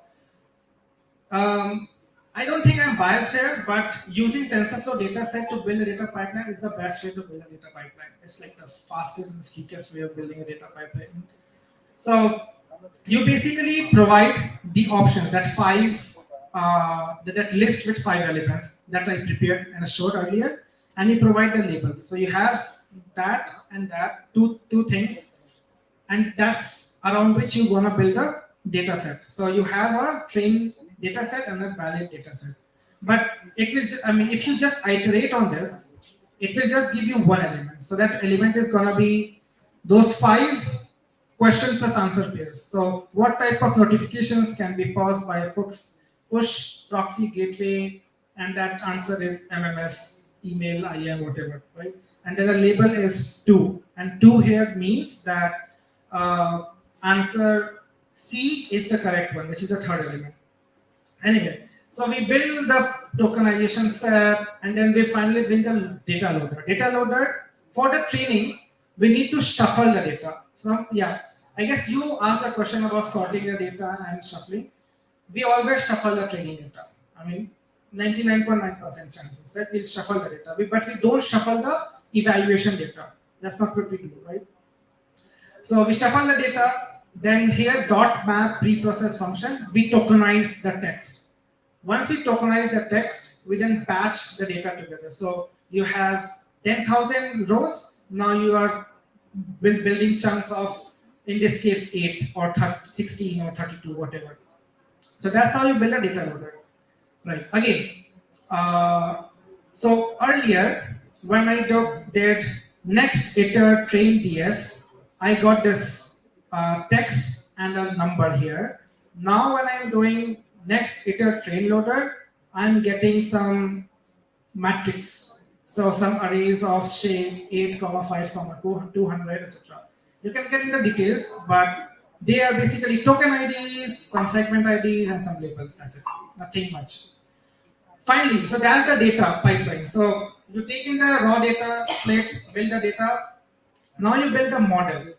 So the model here is basically a BERT classifier, and there are some fancy tricks employed here, such that we can pass all the 5, each element from that list that we created to the model, and such that the model is sharing their weights. I will not go into the details of those things, but you build the model basically. Once you build a model and you call model.summary, you can see all the layers that were initialized. So input layer, there were 3 input layers here, and then there are some padding mask, some token IDs, and finally the BERT classifier. And and you concatenate all the predictions, and then you apply a softmax. Done. You have a model, and the model has 28 million parameters. Cool. So it's still a big model. It's not like a small model. It's a 28 million parameters. It's a big one. Then once you have the model in the Keras philosophy, in a Keras workflow, you basically, after building the model, you compile the model. So compilation is where you basically say that the model is going to be optimized using some optimizer, in this case, Adam W. Then you also optimize the model with a loss function. So the loss is categorical cross entropy. Just throwing it out there, if you're doing classification, you use categorical cross entropy as a standard. And then you have some metrics. Again, when you train a model, you need to see how good the model is doing. So you might have to compute accuracy or some other like precision, top K, accuracy, something, right? Again, just highlighting this here, JIT compile equals true. It's a fancy thing that we can do in Keras, wherein you can compile a model with XLA, and when you do so, what it will do is, so without this whole pipeline was training 17 minutes per epoch.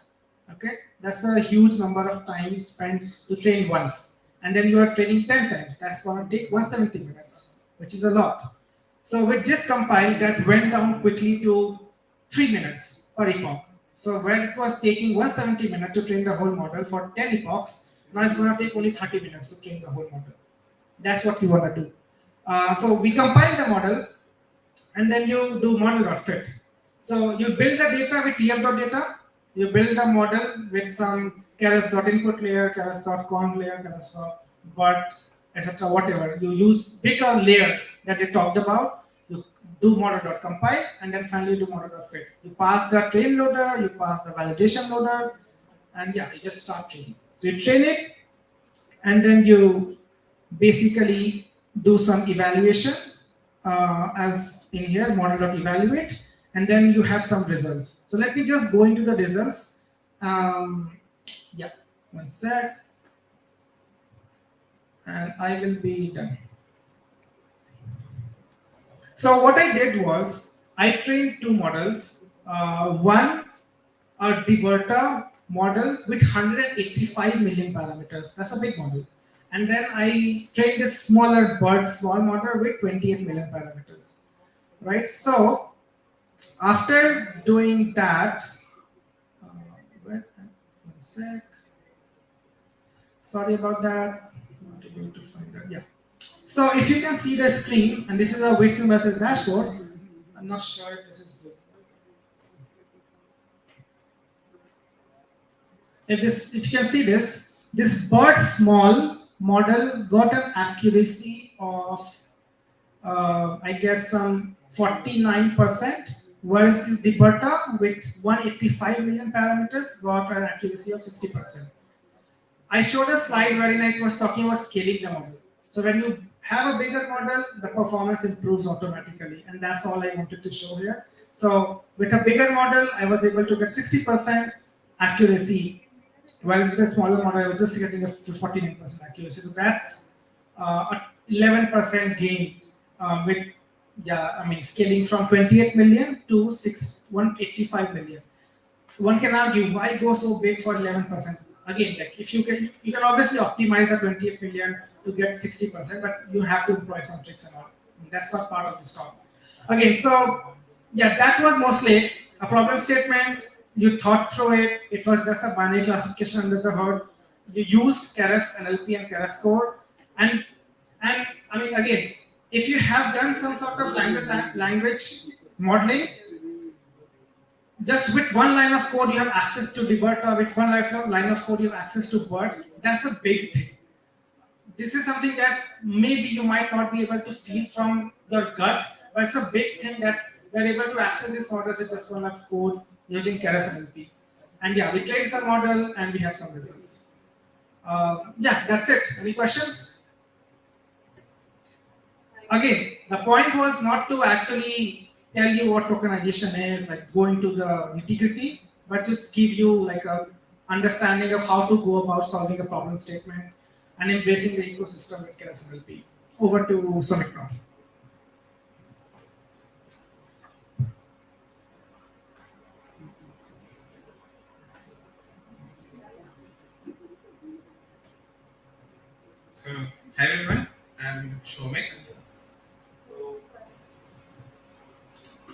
little bit about myself before I start. So, like I said, both of us we work at Keras as machine learning engineers. I have been a former ML researcher at IBM Research and Ignitarium before. I'm a Google developer expert in machine learning. I specialize in JAX. There's this project that I'm actively working on and developing called 1B add-ons. We will come to that. I'm an open source contributor, and you can find more about my work at 1b.ai/dkrxship. And in my free time, I'm traversing the lands between as dkrxship. If anyone got that reference, they will get a free pizza. Anyone who got the reference with respect to traversing the lands between, they'll get a free pizza. Yes? Yes, Ritik?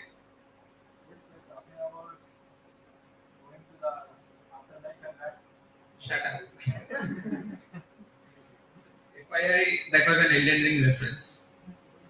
So, before anything, before jumping on to computer vision with Keras or anything like that, my friends Ritik and Orithro gave a really nice introduction to what Keras is about. I'll not tell you what I feel about Keras. Rather, again, I'll show you something our friend and mentor Akash Nair thinks about Keras. It's that sweet spot where you get the flexibility for your research as well as the consistency. So we have all settled upon the fact that Keras is an abstraction for deep learning, and you can build abstractions for down to a lot of deep levels. It can be shallow abstractions, it can be very deep abstractions, but there are some points when you have to trade the abstraction, where the depth of abstraction is traded for the sake of flexibility. And there's that trade-off for me, for a lot of people like me, for Ayush here, for Orithro Ritvik, I think we can all agree that Keras is that sweet spot where the trade-off of flexibility versus abstraction is the sweetest.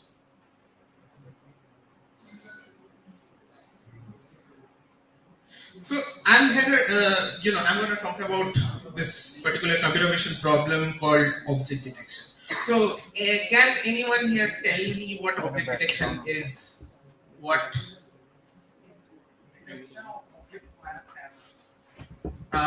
do you mean by a scanner?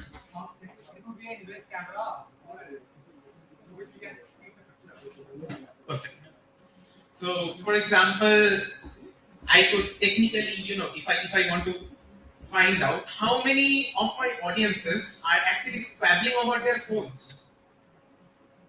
So I can do that using object detection. For example, I think right now the number will be 3 at the back.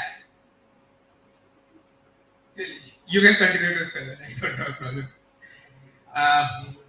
But yes, the thing is, this particular problem, it's not an easy problem to solve. Object detection. It's a lot of problems blended into one domain. So with object detection, you will have to basically localize multiple objects in an image. So that's problem number 1, localization. Then you will have to identify what that object is. Whether that object is a person, whether that object is a dog, whether that object is a truck that's coming down to running over, you will have to understand. So, has anyone here ever got a traffic challan in their home? Yeah, those things are now done by object detection. So, I request you all to take this problem seriously. Okay? So, yeah. But object detection using Keras is difficult, I'm saying. That might be sounding quite intimidating, right? It actually used to be. Object detection using Keras used to be very intimidating. But that's a thing of past. Now, I'm gonna present to you how effortless object detection is using Keras and 1B. 1B is short for weights and biases. That's where Ayush and I work.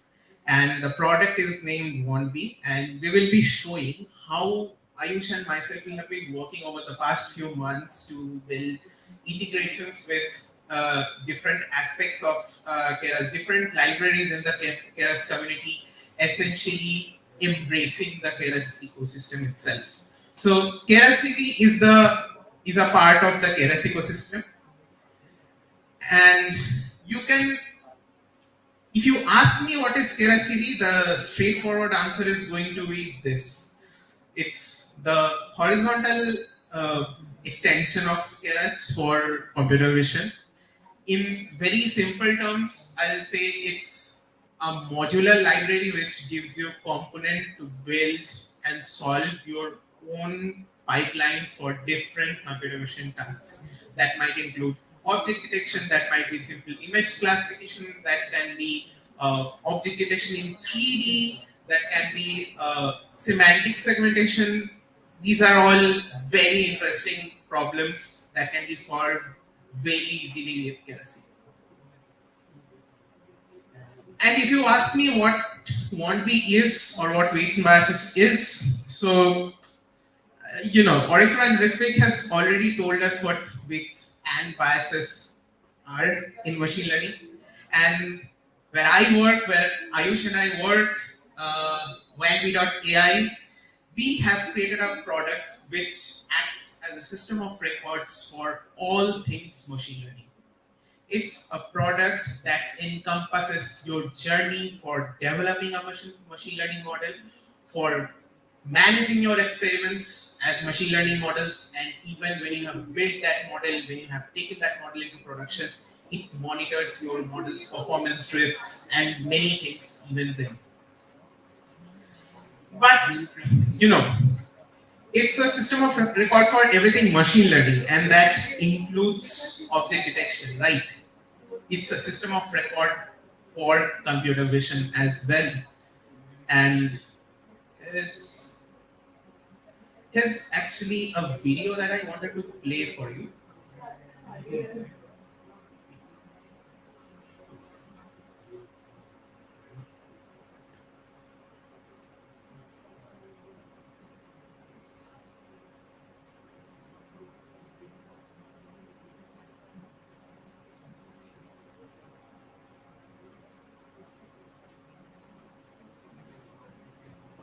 So this is what a system of records for computer vision looks like. You can see that it's a photo of a cat on a sofa with a bunch of remotes. You can see that it enables us to manage the results of our detection, be it bounding boxes, be it segmentation masks, in a very effortless and interactive manner. So you have your detections, you now need to analyze them.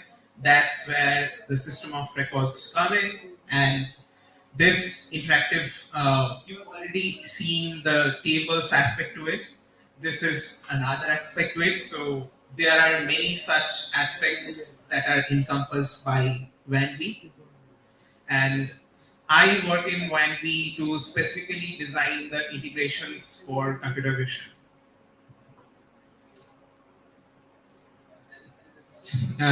Give you a few moments to soak that up if you want.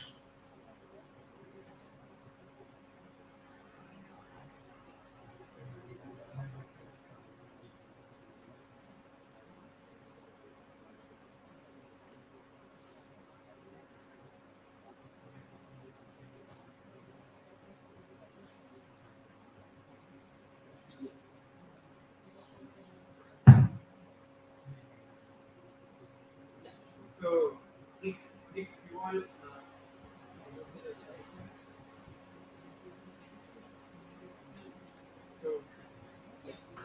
so from now on, I'll take you to the domain of 1B add-ons, which is a bunch of experimental integrations that I personally maintain.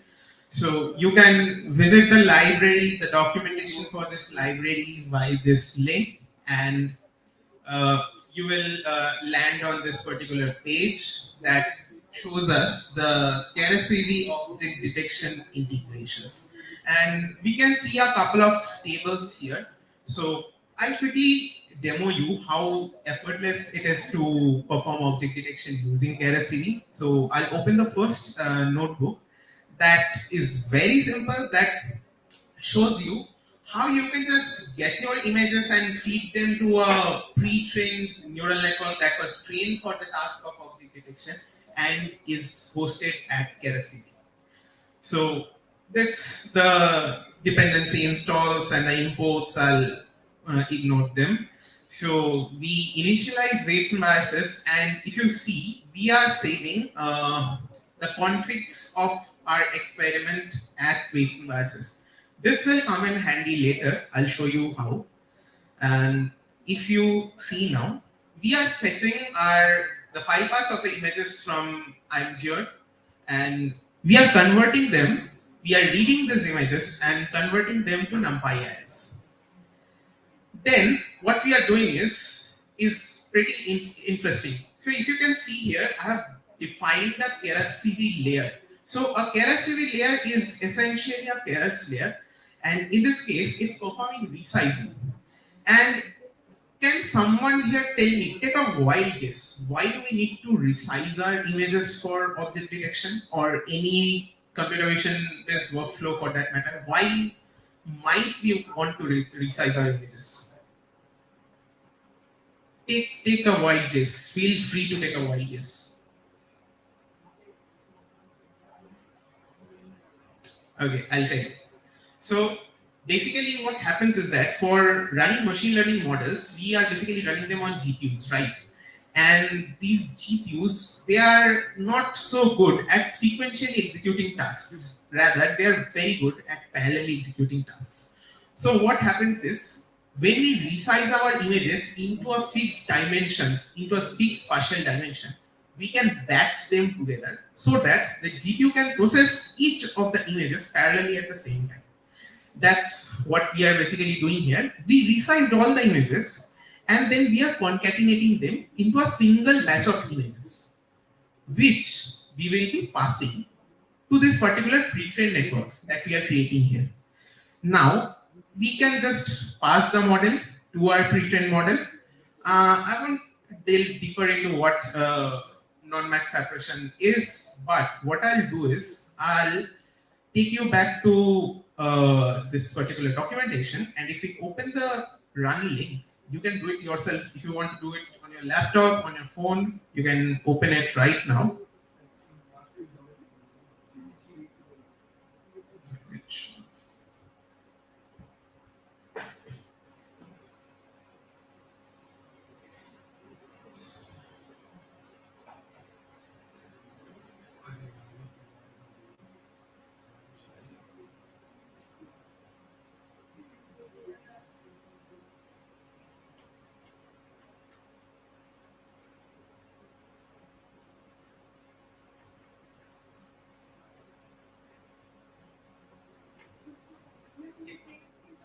So you can see the predictions, right? So you can see the predictions of all your images. Let's open up this one.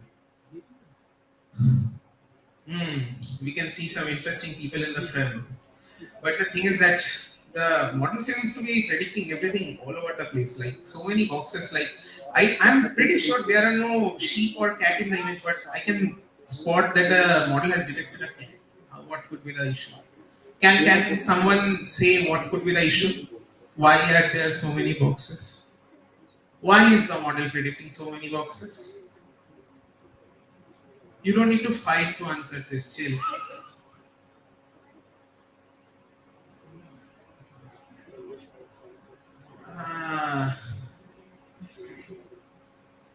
यार एक बात बोलूं कि object detection को ना थोड़ा seriously ले लो, क्योंकि तब तुमको ना समझ में आएगा, तब अनफेयरली चालान काटेगा ना, तब तुमको समझ में आएगा. That's exactly these kind of problems that happen.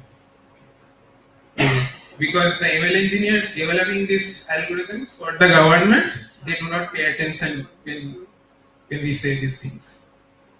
Okay. So the issue here is the confidence threshold of the visualization interface has been set to very low. If you see, it's 0.02 something like that. But if I increase the confidence threshold, we can see that it somewhat generalizes that, okay, this is a person, these are persons. You can see now the model is predicting. So not only predicting the bounding boxes, but predicting which bounding box corresponds to which class is also pretty important. And the confidence with respect to which these predictions are given also matters. So your model can be giving you very confident, with 0.5 confidence, like with 50% probability, it's saying that this is probably this might be a cow here. This might be a cow here. But can anyone spot a cow in this image? It's telling this is a cow. But if I again increase the confidence thresholds further, you can see there are no cows, they're just people.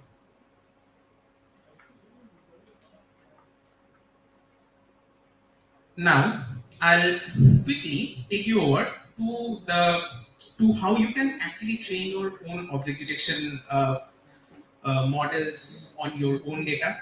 So that's one of the interesting things you can do very easily with Keras.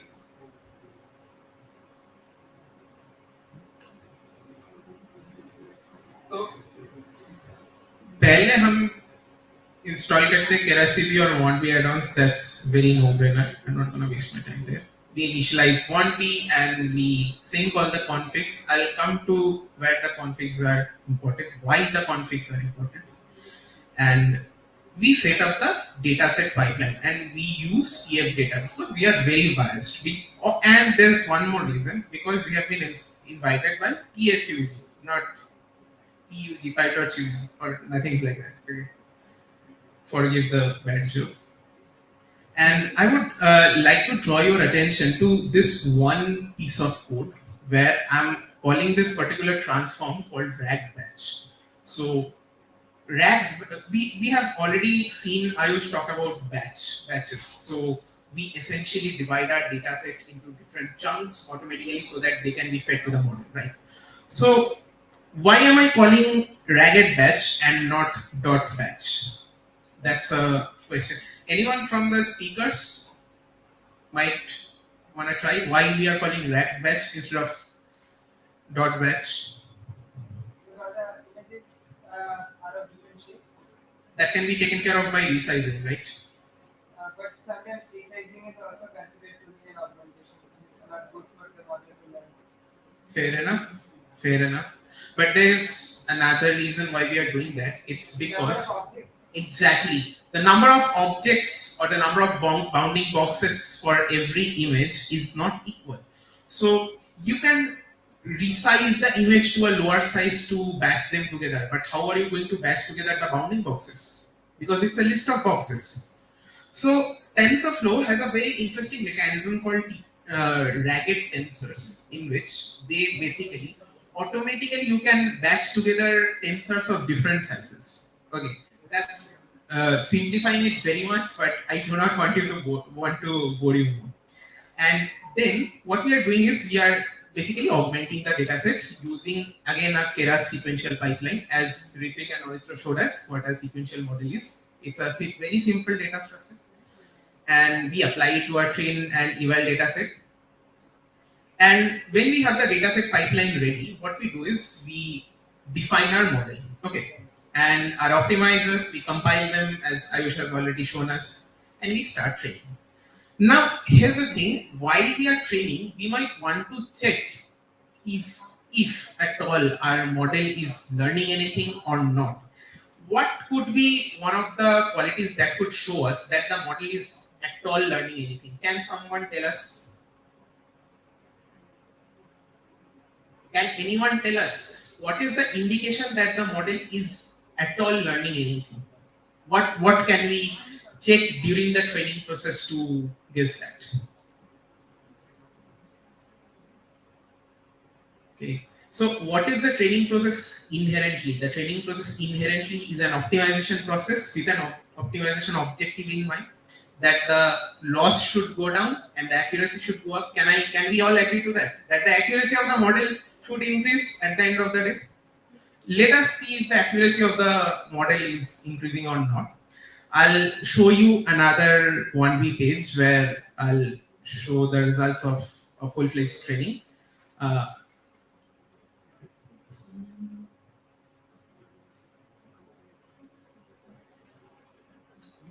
So if I open the epoch and the batch-wise logs, so can I say can you guys see the text?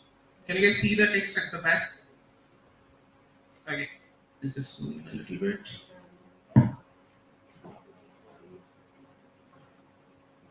Can you see now? So this value for the total loss and the box loss. So the losses are going down very nicely. If you want me to smoothen the curve, that also I can do, but it's not a very good practice. And we can see kind of, let's see if you can see the classification loss and everything that's going up.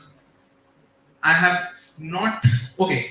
Why can't you see any accuracy value or anything like that here? The reason is because the model was not actually compiled with an accuracy. So you can see in the matrix portion, I have actually set it to none.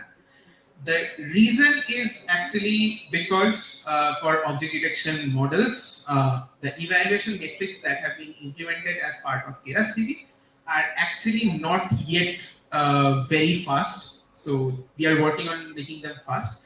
But to make the training complete faster under an hour, I just remove the accuracy matrix. But still, we can kind of see the performance of the model, or rather visualize it. How? There's this particular evaluation table that automatically gets created by using the 1B integration for Keras CV. If you use it in your callback systems, okay, one moment. There are a couple of JavaScript developers, if I'm not wrong, in this room, right? I think callbacks is your bread and butter, if I'm not wrong. Can one of you please explain what a callback is? What does a callback do essentially?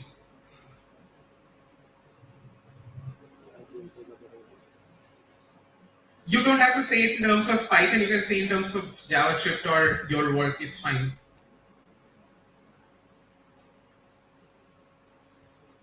Okay, since you are feeling shy, I would rather explain it myself.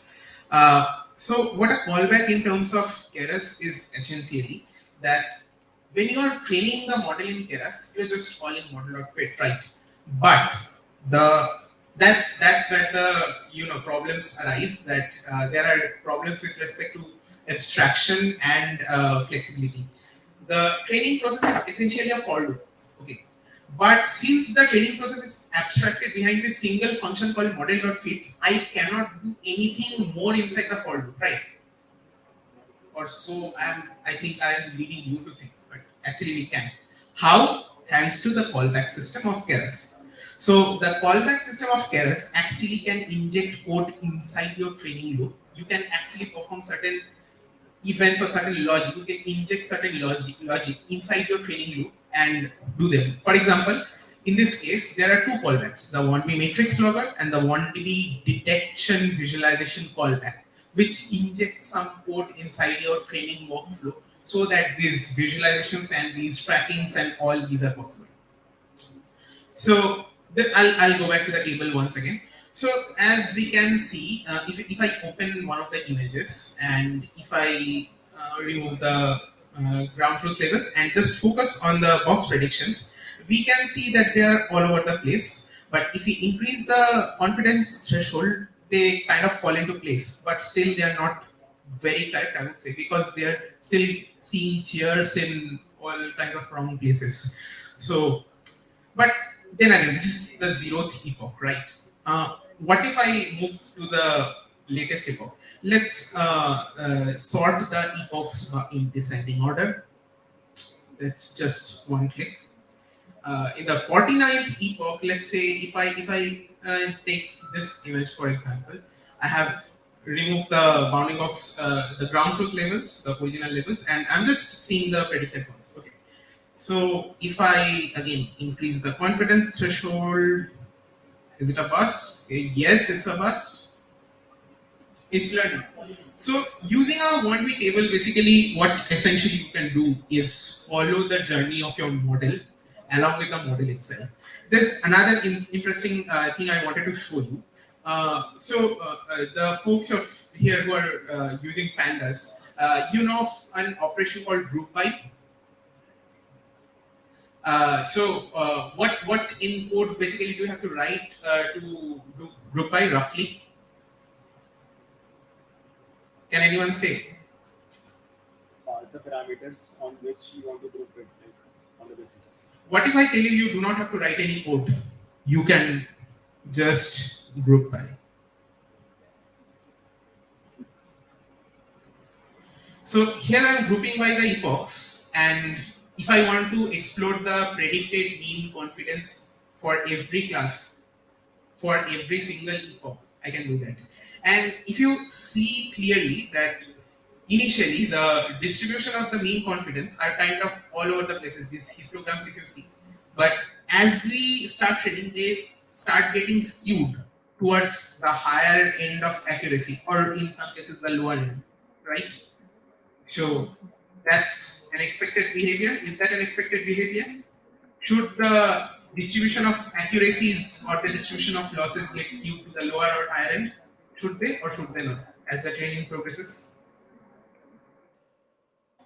They should, right? Because more of the samples are being predicted accurately as the training progresses. So these are some of the ways basically you can actually not only just manage your experiments, but peer through the veils of your experiment and see why some things are happening, why the model is not learning some particular class better and some other class it's learning very good. So 1V table is one such tool that lets you do this. And remember I kept telling you about configs. So if you want to, okay, so machine learning as a discipline is quite an empirical one, contrasting to software development in itself. Where in software development, basically, you kind of know when you run a piece of code, you kind of have a deterministic idea of what's going to happen. But for machine learning, that's not the case. So in this respect, I would say machine learning is more similar to a chemistry experiment or a physics experiment than traditional software development. In the sense, it's an empirical discipline. You perform experiments. You are not actually running the software and expecting an outcome. It may not be the outcome you expected. Okay, so that's why we perform a lot of experiments, and we need to make sure that our experiments are reproducible. So, any you people, you know about this recent superconductor controversy that happened with respect to this particular thing called LK99? Any one of you have heard of this superconductor controversy? Yeah, please. Firstly, it's happened between the countries. Yeah. Because of the shortage, and they do not want to export and import. Then it comes to the ground level, when the shortages are occurring too much, and it's still working. Right? No, that's not the case. So recently, what happened is there was this Korean paper that proposed a method to synthesize a particular material called AK99, which is supposedly a room temperature superconductor. But what the problem was that no scientist across the world, when they followed their proposed method in the paper, they could not synthesize it, which ultimately led to this notion that the paper was fraud. If you cannot reproduce your experiment has no value, right? So configs are what makes your machine learning experiments reproducible. So let's say if I know that these are the particular configs that I have, and if I set this exact configs, if I set the base LR to this exact value along with all the other values, I'll be getting this exact set of results from my model. This is how basically using value you can ensure your experiments to be reproducible. So that was kind of all I wanted to show you. And if you want to access the presentation for later, you can scan this QR code. I think it's the same one that Ayush showed earlier, so you don't have to rescan it. With that, thank you everyone. If you have any questions, feel free to.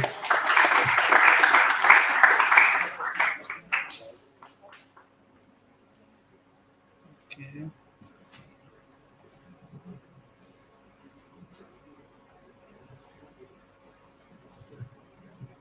Thank you, Somik and Ayush, for the session. If you have any question, you all can ask.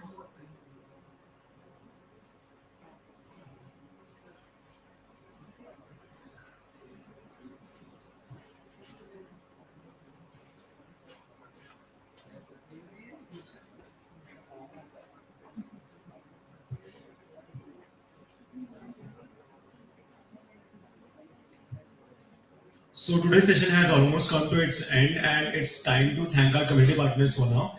And our first community partner is OpenCo Community, which is Chhattisgarh's biggest student community, which is active right now and working for students and by the students. And the second is GDSC BITD. It is a club come community, but we welcome everyone who want to be a part, want to contribute, want some help, or want to help anyone. Also, there's an opportunity by GDSC BITD that we are organizing Open Hacks next month, which is a 36-hour hackathon from 29th of September to 1st of October.